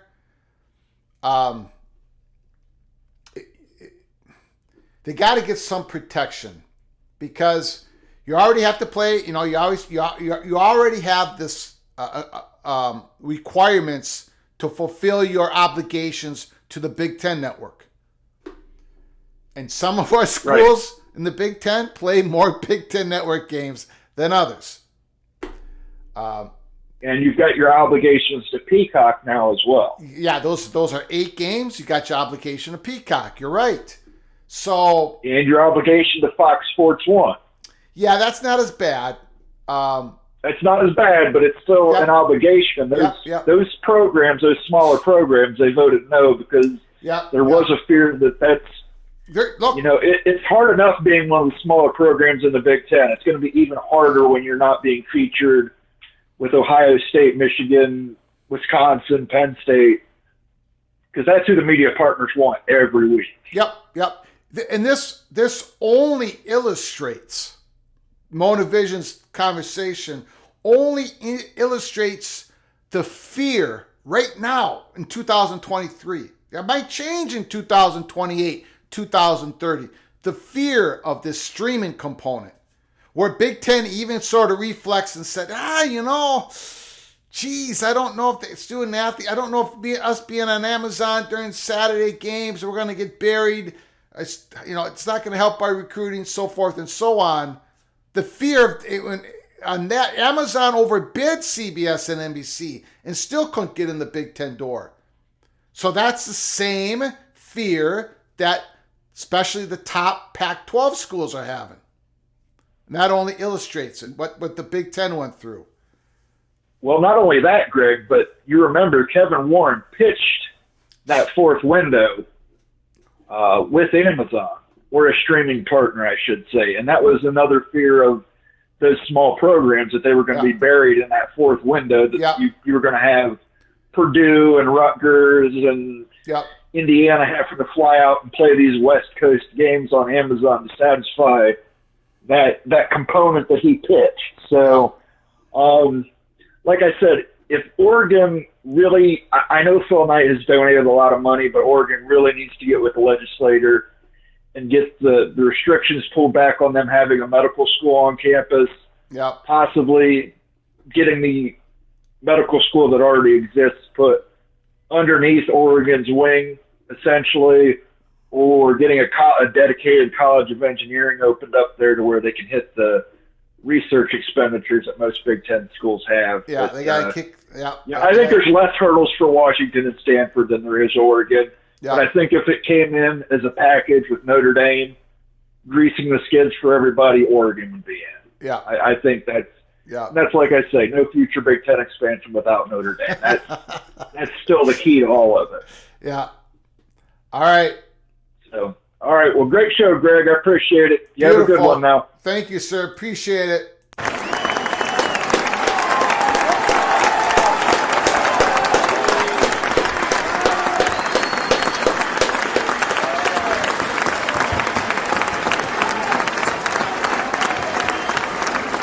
Thank you for the super chat, Joey. Appreciate it. Appreciate your generosity. You're helping us keep the lights on this program. Yes, we are an independent college football YouTube channel, even though there's conspiracies out there. But no, we are completely independent. Thank you so much, Joey. Appreciate your generosity. Opie, I'm glad I made this live chat today, although I may not be conscious by the end. Just keeping the lights on. Love watching you, trying to not say anything about December 26th. Thank you for the super chat, Opie. Thank you for your continued generosity to this channel. Appreciate it so very much. Call from Tim. I didn't get the name. Tim? How you doing? Yep, how you doing? The floor is yours, sir. So I just want to speak real quick on the linear versus streaming thing. Yeah. I I think we're heading more toward linear. I'm not talking ESPN. I mean like CBS, Fox, NBC. If you look at the Big Ten deal, that's really where they went. They went to over the air because you get more viewers on NBC, Fox, and CBS in theory than you would even on ESPN. So the Pac-12, having to put their content on Amazon, some people think going out west that might make sense. I don't think that's going to make sense for them to put it on Amazon because nobody's going to watch their games. Now, The one thing is, though, nobody really watches their games now anyway because they start at 10 o'clock Eastern time. Yeah. So maybe it won't be a big deal for them. But the people out west, I mean, I guess some people watch the games, but the only people who watch streaming are people who are fully vested in that event. People will watch a game on ESPN and then TV's still on and they'll watch the next game. Yes, sir. Yeah. They won't do that on Amazon. You'd have to be looking specifically for a Utah football game. Yeah. But I still think either way, that's their best bet of getting a TV deal that's similar to the Big 12, which I do think they're going to get somewhere probably in the $30 million range. Okay.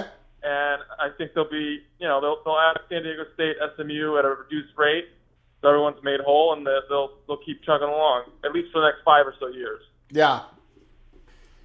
So. Yeah. That's pretty much it. Okay. Thanks. Great call. Thank you, Tim. Call again, please. Thank you. Thank you. Appreciate it.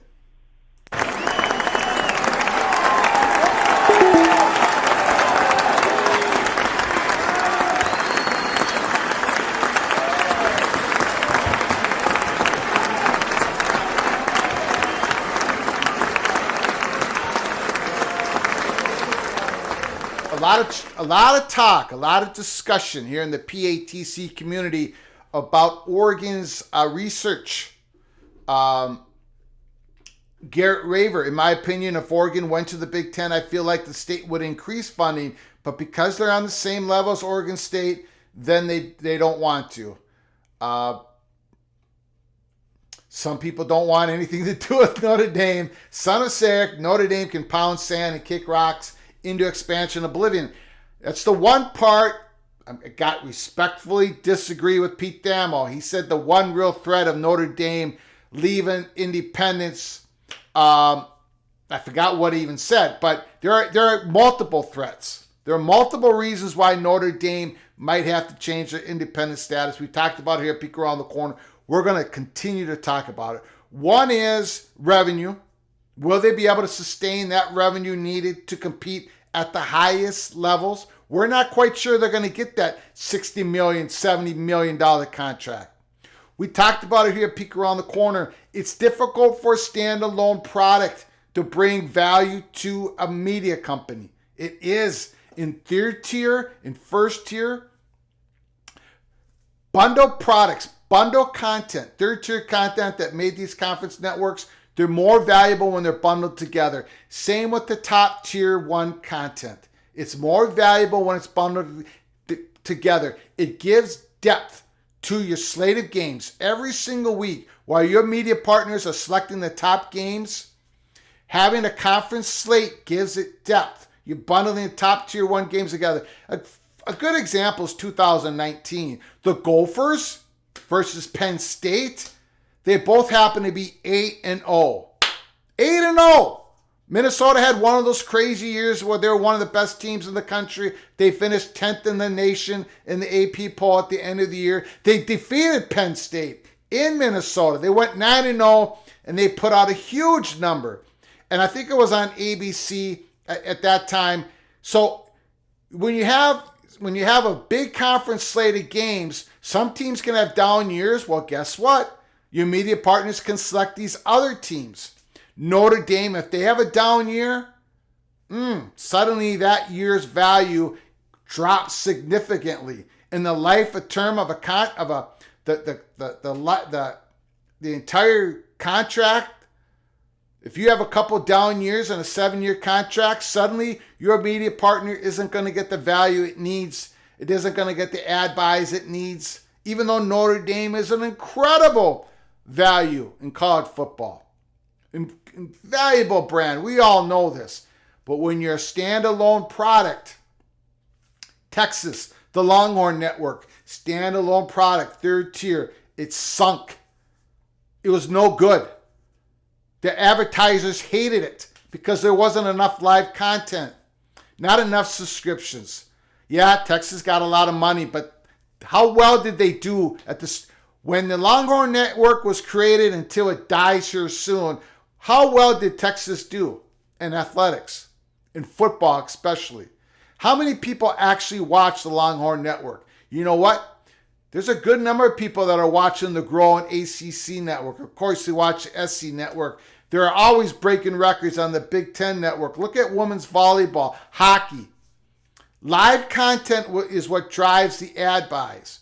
So bundling content together, Notre Dame can't do that. Going forward, Notre Dame can't do that. There's revenue streams that they can't do. And who sets the rules in college football in the future? It's going to be these super conferences. It's not going to be so much a governing body, and they're going to have some new governing body some point along the way, but it's going to be these super conferences. 2026, how's the playoffs going to look like? Well, guess what? Notre Dame doesn't have a veto pen anymore like they did in the last 10 years. So that's the one point that Peek Around the Corner disagrees with Pete Thamel. He said there was one threat to Notre Dame's independence. We think there's multiple threats to Notre Dame's independence, keeping that independent football status. We may be the only ones who believe that, but I'm going to bet on us. Sorry, I'm just going to bet on us. From what we hear, from the money perch out there, the money that's driving all this. Okay, back to your comments.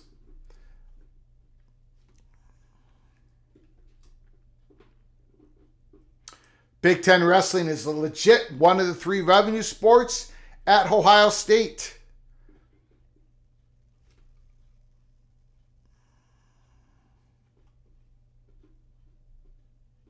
Dale Donuts, Notre Dame has classic rival games in Big Ten other than Ohio State and Michigan. Let's not forget Purdue, Iowa, Wisconsin.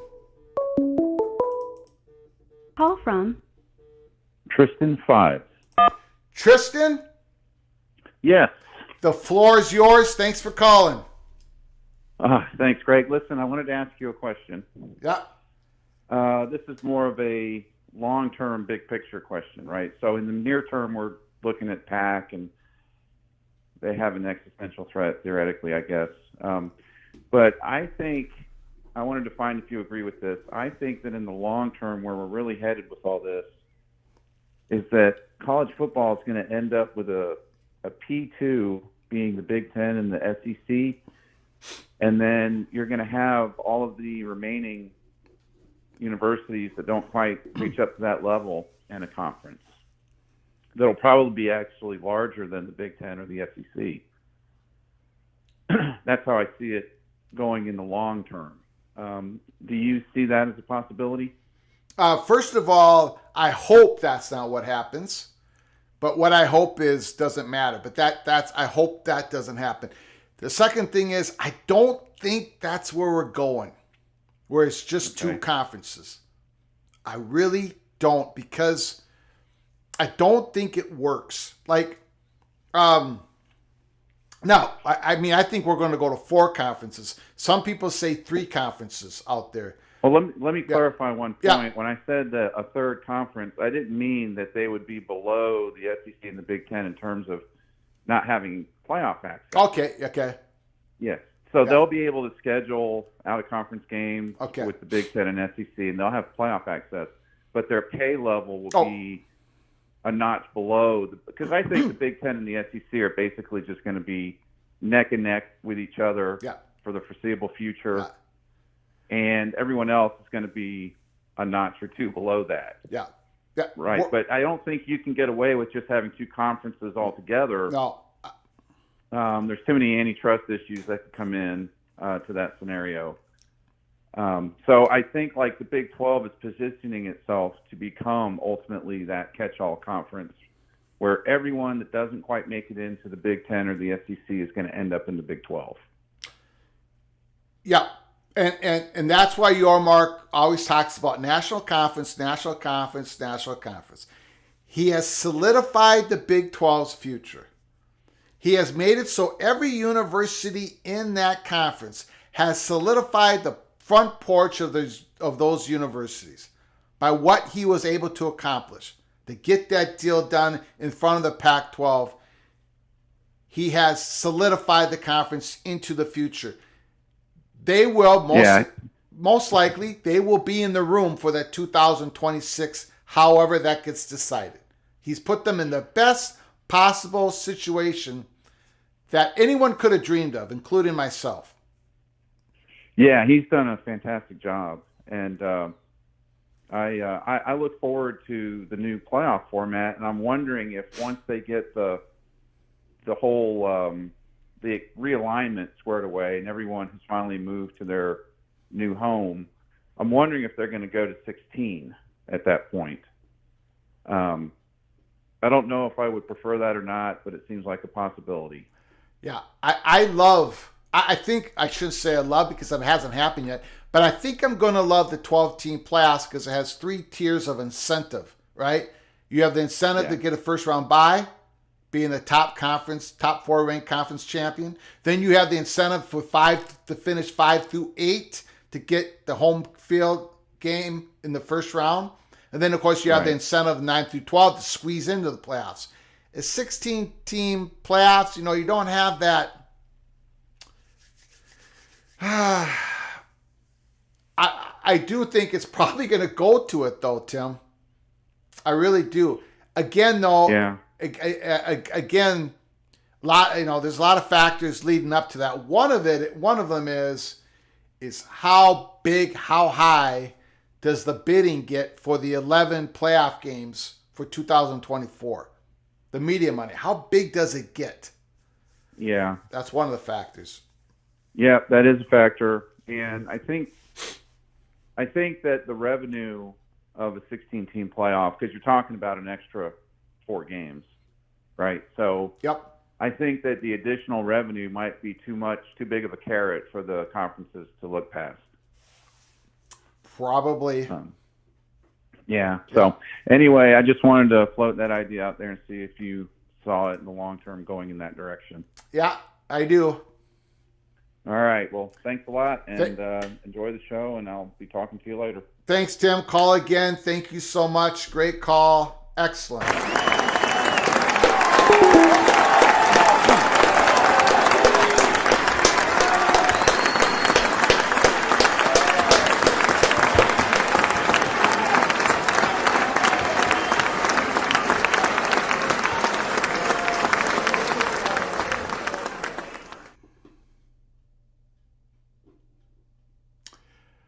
Big Ten does not sponsor beach volleyball or water polo. No, they don't. But they have a great women's volleyball conference. Holy smokes.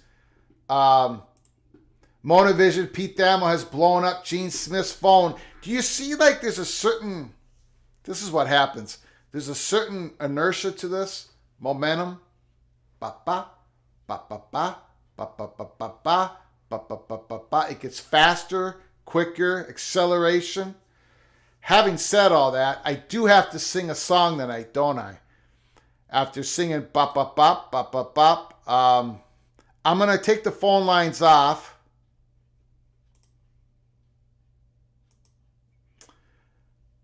I do have to sing a song. I received from Ryan, I received a donation to the show, the last live show, to sing Johnny Cash, The Man in Black. I guess I'm supposed to sound like Johnny Cash. I do not sound like Johnny Cash. I have a northern Minnesota accent, so I'm going to do the best I can. The Man in Black, Johnny Cash. Thanks for the donation, Ryan. And for those new to the channel, because we're always having new people coming in, yes, we sing fight songs here at Peek Around the Corner. If you're during the season, if your team is the underdog going into a game, and if you want to donate to the channel, and if your team wins, I will sing your song. I've done a lot of fight songs, none of them any good. Some of the fight songs are beautiful, like the Utah Man, complex, like Washington's Bow Down Washington. And some of them not so pretty, like Iowa's fight song. So that was what we do here at Peek Around the Corner. We do everything here. We cover everything in college football, including the fight songs. During the off season, people donate, generous people, Ryan Thomas, other people, and I try to sing the song that they suggest. So that's why we're doing it, because I know a lot of people come in, new people, and they say, what the heck is going on? This should not be a bad singing YouTube channel. This should be a college football channel. But we need to have fun here. We need to have fun, else what's the point? So I'm going to sing Man in Black, do the best I can. Hit the mute button if you need to. Leave the room if you need to. Put some things in your ears if you need to. Try to survive the next 3 minutes. Here we go. All right, the voice is a little gone. Okay. Well, you wonder why I always dress in black. Why you never see bright colors on my back. And why does my appearance seem to have a somber tone? Where there's reasons for the things that I have on. I wear the black for the poor and beaten down. Living in the hopeless, hungry side of town. I wear it for the prisoner who's long paid for his crime, but is there because he's a victim of the times. I wear the black for those who never read or listened to the words that Jesus said about the road to happiness through love and charity. Why you think he's talking straight to you and me? Well, we're doing mighty fine, I do suppose, in a streak of lightning cars and fancy clothes. But just so we're reminded of the ones who are held back, up front there ought to be a man in black. I wear it for the sick and lonely old, for the reckless ones whose bad trip left them cold. I wear the black in mourning for the lives that could have been. Each week we lose 100 fine young men. And I wear it for the thousands who have died, believing that the Lord was on their side. I wear it for another 100,000 who have died, believing that we're all on their side. Well, there's things that never will be right, I know, and things need changing everywhere you go. But till we start to make a move, to make a few things right, you'll never see me wear a suit of white. I love to wear a rainbow every day and tell the world that everything's okay. But I'll try to carry off a little darkness on my back till things are brighter. I'm the man in black. All right, there it is. There it is. There it is. I hope you survived. I hope you all survived. The voice is gone. Woo! Carrie Sinini, the song is perfect for those who took the black and went into the wall. GOTV. All right. Thank you so very much. Not one of my best performances. Sounds like Greg swallowed a cloak and dagger. Woo! Cloak and dagger. I prefer in heaven there's no beer to our fight song. This song is a masterpiece, kinda. I tell you what, that every single time I sing a song, the creative ways you guys rip on me get more and more impressive. Homie Chill. Johnny Cash is spinning. Bruce Harris. Immaculate. You sang it fine. Whose fight song is that? Okay, you guys are killing me. That's enough of that.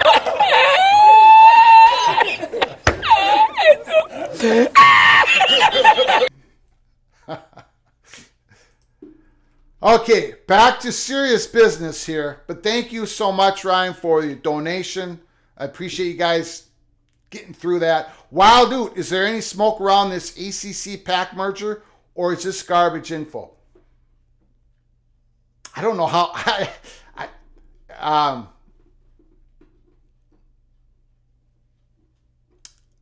We consider it absolutely garbage. So take that as you will. I don't know. I don't quite understand. I heard this. Let me get the phone lines back on here.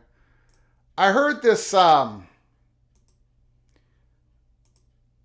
This talk about the phone lines are back up. I just put them back up. I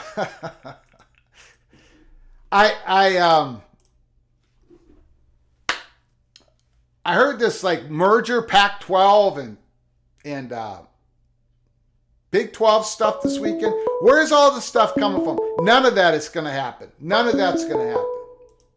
Call from Immaculate. Immaculate, thanks for coming into the chat lately. Thanks for making a phone call. The floor is yours, sir. Hey, how you doing, man? Good. How you doing, sir? Past few days. I'm good. You can call me Brian, by the way, as well. If you Brian. want. Okay, Brian. I just wanted to kind of maybe change the tone of you guys, what you're talking about. Have you talked much with everyone about these new rules that they're talking about passing? Yeah, we did an episode 155 earlier today. Mm-hmm. And our first part of that episode was talking about the 4 proposed rule changes. Now, what do you think is the actual point of that?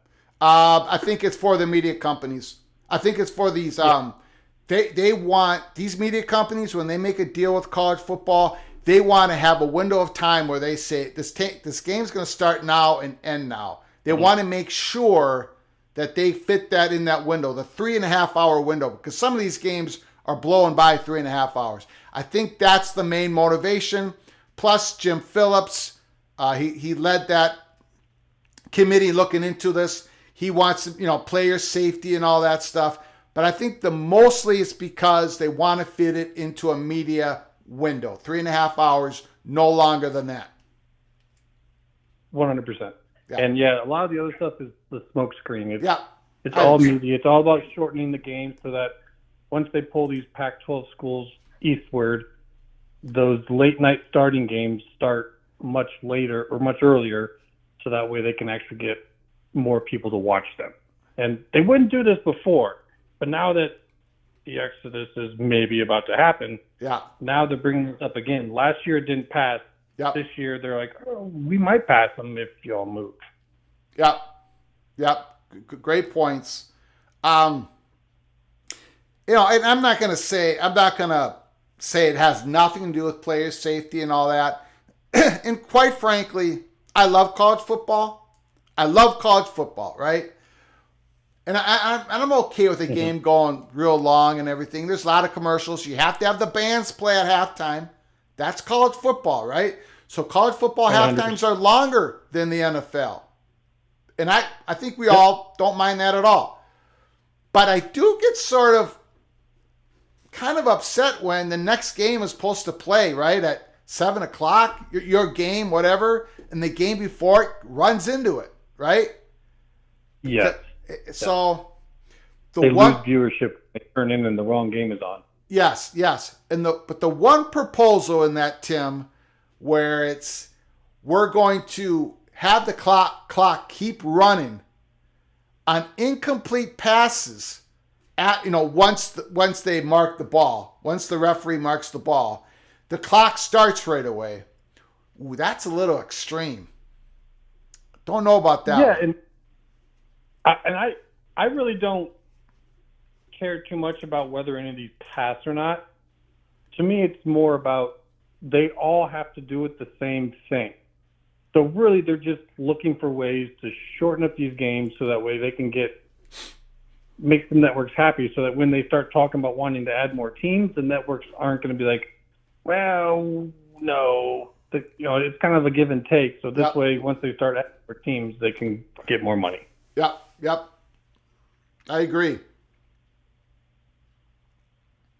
And I don't know what people tend to think it is, but honestly, it's the SEC, in my estimation, and the Big Ten that have been holding up a lot of these votes. And until this movement happens and they get folks where they want to go, because now the Power Five has their own autonomy for making rules. Yep. These rules that they're talking about right now could have helped save the PAC. Plain and simple. If you could get that late night game going earlier, an hour and a half earlier, you're going to get a lot more viewership. Yeah. But they won't until they move. Yeah. You're right. So, there's been a lot of delay on not only rules, but conference structures. SEC keeps delaying their decisions. Big Ten keeps delaying their decisions. Who's the permanent rival games? How many conference games you're going to have? Everything keeps getting pushed and pushed and pushed and pushed and pushed. And quite frankly, it probably has to do everything with this unsettled realignment that's going on. Mm-hmm. Yeah.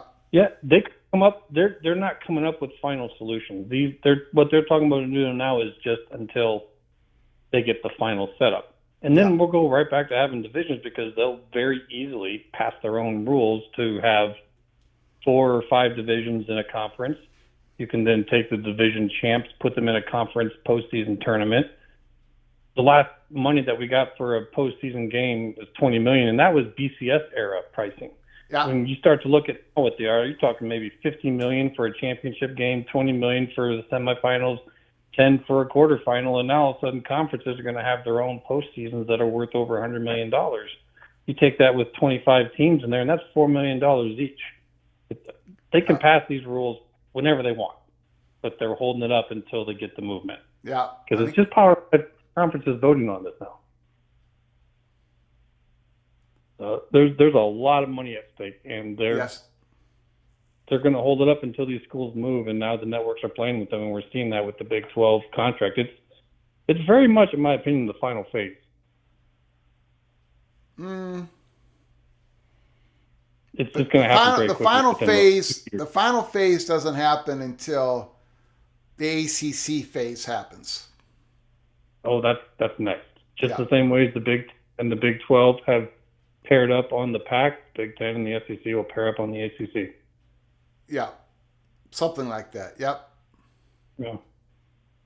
I mean, I don't know the details like how they'll do that, but that's the blueprint. They've got the networks in their corner. Yeah, the ACC story, just so we're all clear, hasn't really been broken yet. Thamel opened the door. The story hasn't ripened. But if it's about schools, ACC schools, challenging the Gore, the story is who's going to challenge it, how they're going to challenge it, how they're going to fund it, how they differentiate each other, and what time are they going to do it. There's lots to the story that hasn't been broken, that some of it's ripened, some of it hasn't. We're not going to be doing it here at Peek Around the Corner, but we know stuff, and we're going to keep everybody in the PATC community in on it as much as we possibly can. Yeah, and that's a future conversation, but just for food for thought, if they do have the threat in place, if the Big Ten and the SEC are willing to take enough schools, that those schools could vote for dissolution. And they'll never do it because of how much trouble it would cause, but it's a reasonable threat for the others to let them go with agreed upon price. Yeah, we at Peek Around the Corner do not happen to believe that that's the route it's going to take. It's going to take a different route. But I'm just saying that's a viable threat. Now, that probably means it doesn't go that route. Yeah. Okay.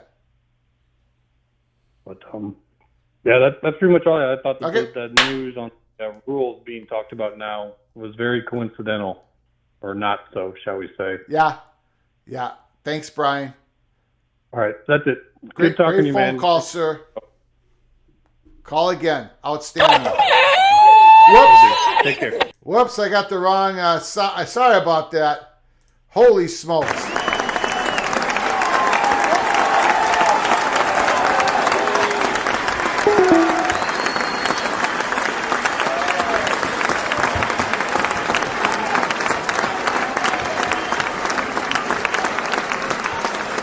Thank you, Jared Jones, for the donation. Keep up the great work. Thank you so very much for your generosity, Jared. I love it when you enter the chat. Mr. Buckeye, Jared Jones, thank you so much for your generosity, helping to keep the lights on. Appreciate it.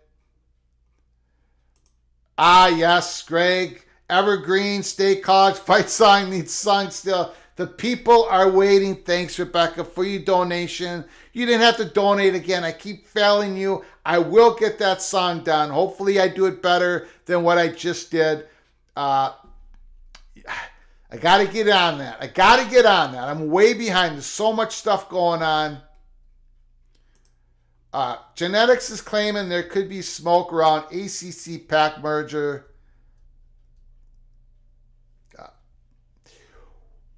I don't know. I'm trying to be a gentleman here at Peek Around the Corner. So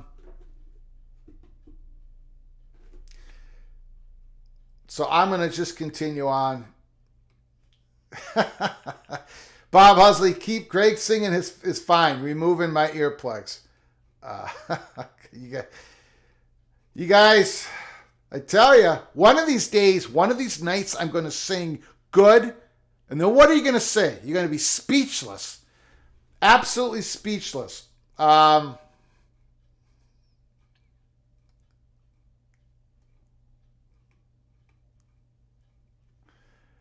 Mid-Florida Academy, 4 corners to the Big 12.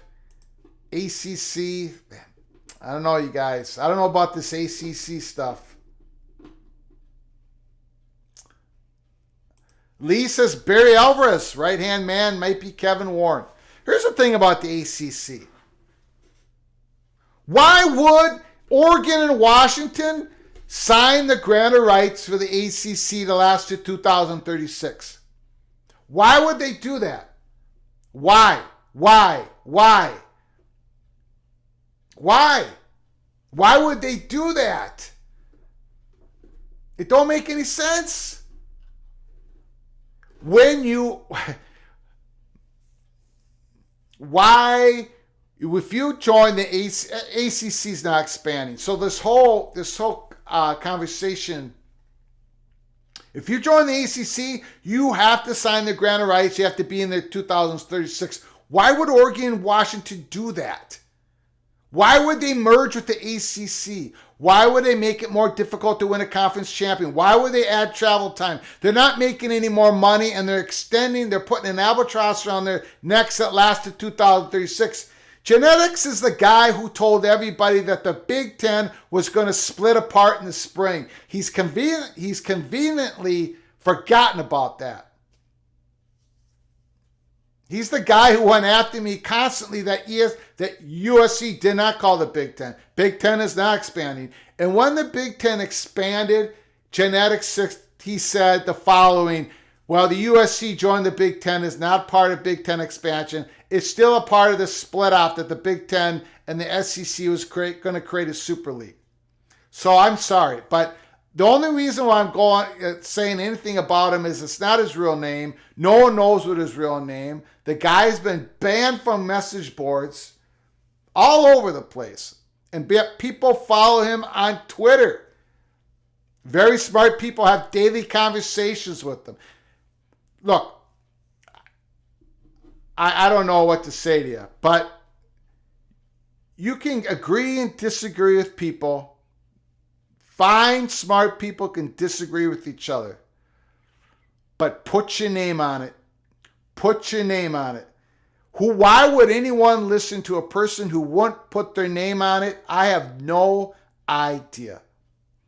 Especially if that person is a humorless, so forth and so on. And that's the last we'll talk about that. Okay.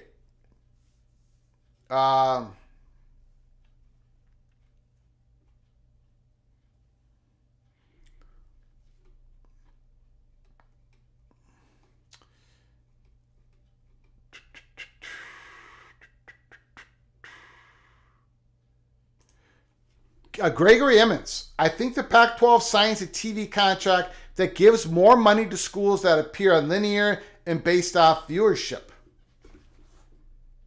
So somewhat of an unequal revenue sharing. That's part of the potential catering to Oregon and Washington. Once you go down that road, it's not good for the conference. History tells us it doesn't survive. But Gregory puts up a pretty, great comment.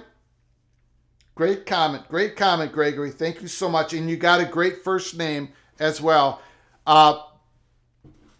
Could that be something in the works like that?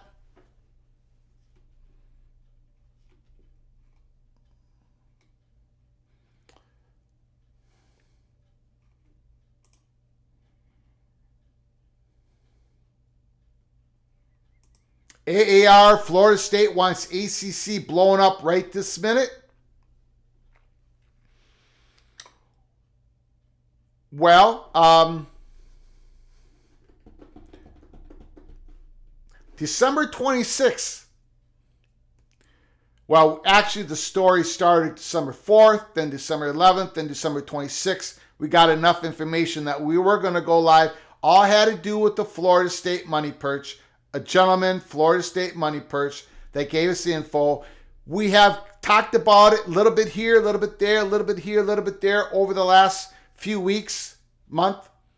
And of course, Pete Thamel sort of opened the door to it. And pretty much if you go through what he said, man, we've said it here at Peek Around the Corner. We gave you a peek around the corner.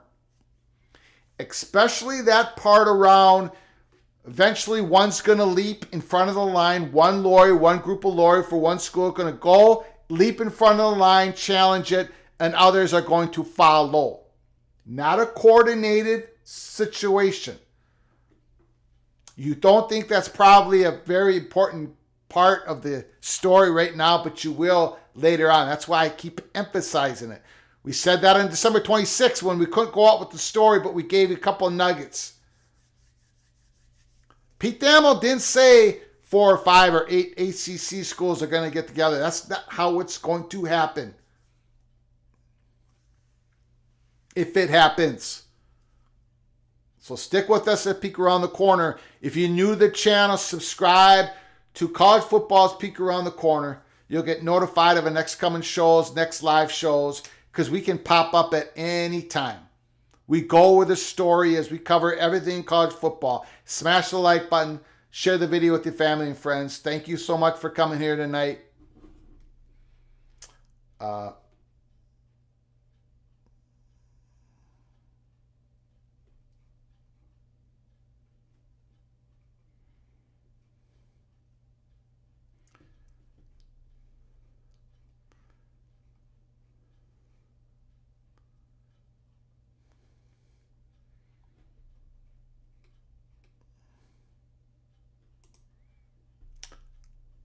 Son of Sarek, unequal revenue sharing is no longer a partnership. It's an oligarchy. Jerry Jones says unequal revenue sharing never worked out for any conference. Seems like a death sentence. John asks, is the ACC having its own network an advantage to attracting Pac-12 schools? Sure. But that grant of rights is not an advantage. Now, is Oregon and Washington going to make more money if they join the ACC? ACC Tier 1 is like $17 million. Overall conference payouts is in the low 30s. ACC Network helps with the ACC conference payouts. But you're just adding more slices to the pie. When you join the ACC, you have to sign the grant of rights to 2036. And we've been told flat out by Oregon money perch that they're not going to sign anything that has long teeth to it here in this Pac-12 media deal. So now they're going to go join the ACC and sign a grant of rights to 2036.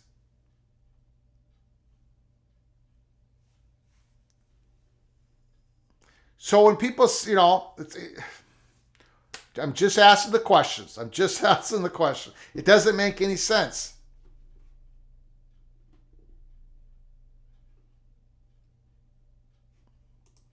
I don't quite know what Oregon and Washington's getting out of this deal. Why would they join the ACC?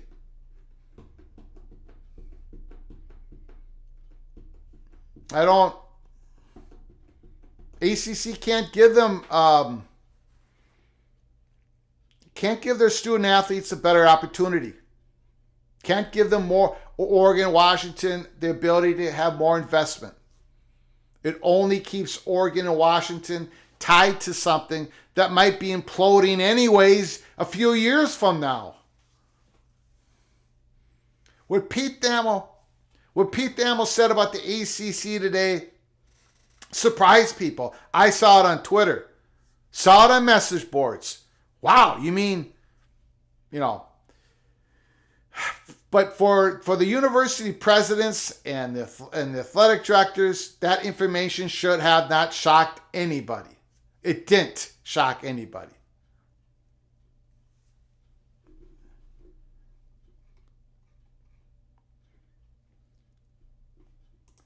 ACC would surely have to renegotiate the deals if they merge with the PAC.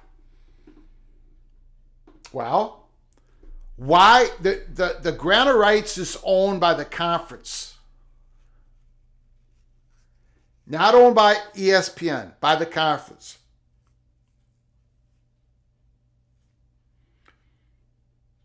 You bring in Oregon and Washington, so what are you going to renegotiate?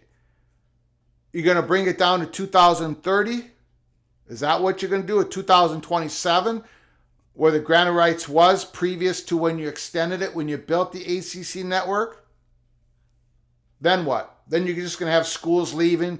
You're going to have schools leaving earlier, easier and earlier than the situation you have right now.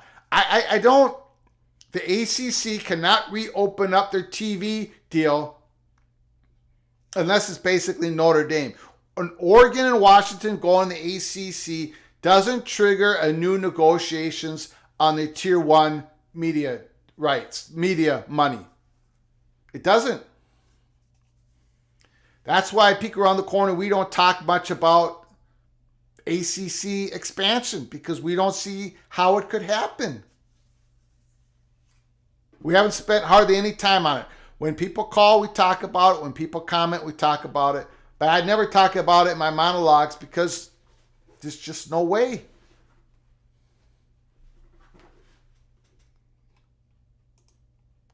Matt B., your mark is an absolute genius. Big 12 nailed that hire. Absolutely. Who could name 8 teams willing to dissolve the ACC? Tough road. We don't think that's what's going to happen. There's another pathway that's emerging. Your mark RW. Your mark seems really focused on basketball, so he's going to want Arizona, Duke, Syracuse, UConn.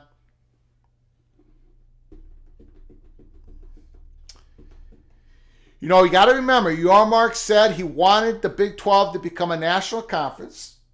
And he wanted to be able to have the Big 12 tell its stories all the way from New York to California. So what does that mean? Does that mean Fresno State and someone up in the eastern seaboard that could bring in the New York media somewhat? Could that be a UConn? Could it be a Fresno State UConn? Well, that's going to have to wait because we got to see what happens in the Pac-12. Again, it's all about the dominoes in realignment. The top domino falls first, right? And the top domino in this is Washington and Oregon. Then the four corner schools, then Fresno State and UConn and UNLV and Tulane, they're all going to have to wait. They're all going to have to wait to see how it all emerges.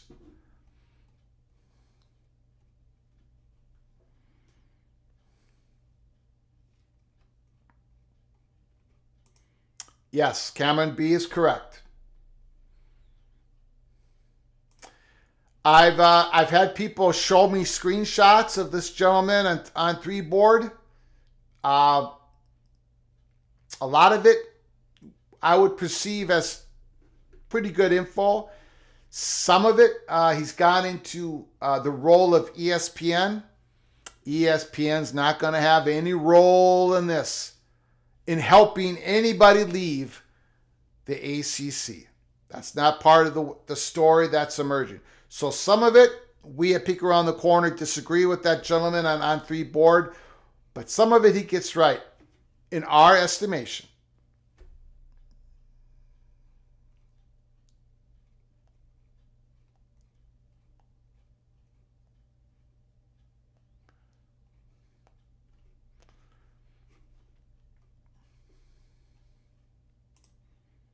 Yeah. Don't see it happening. But for whatever reason, there's a lot of talk out there. I just don't know how it even could happen. But we've been on for 2 hours and 15 minutes. So we're going to close it up here at Peek Around the Corner. The phone calls have died down. I appreciate all you guys coming here.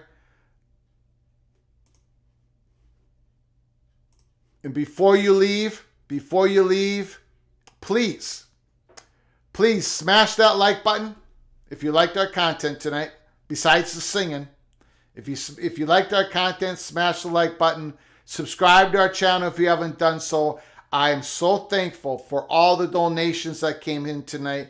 We can do this because of your donations. We're completely independent. We have no Patreon channel. We have no YouTube membership channel. All the information that we have to provide for you, we just put it out. We're not going to put it under tiers. So we're completely independent. We survive on your donations, and we appreciate your kindness so very much tonight.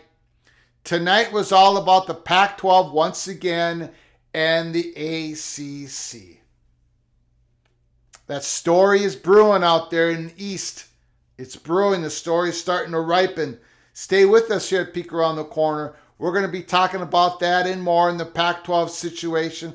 Hopefully, we'll be talking about who's permanent rivals to who in the SEC and the Big Ten here real soon. We're going to be talking spring football games. We're going to be doing live watch parties. We're going to watch the games, talk about the new recruits, the quarterback battles, the drama of college football. We covered everything here at Peek Around the Corner. So until next time, from all of us at PATC and to all of you, please, you all take care of each other. Thank you so very much.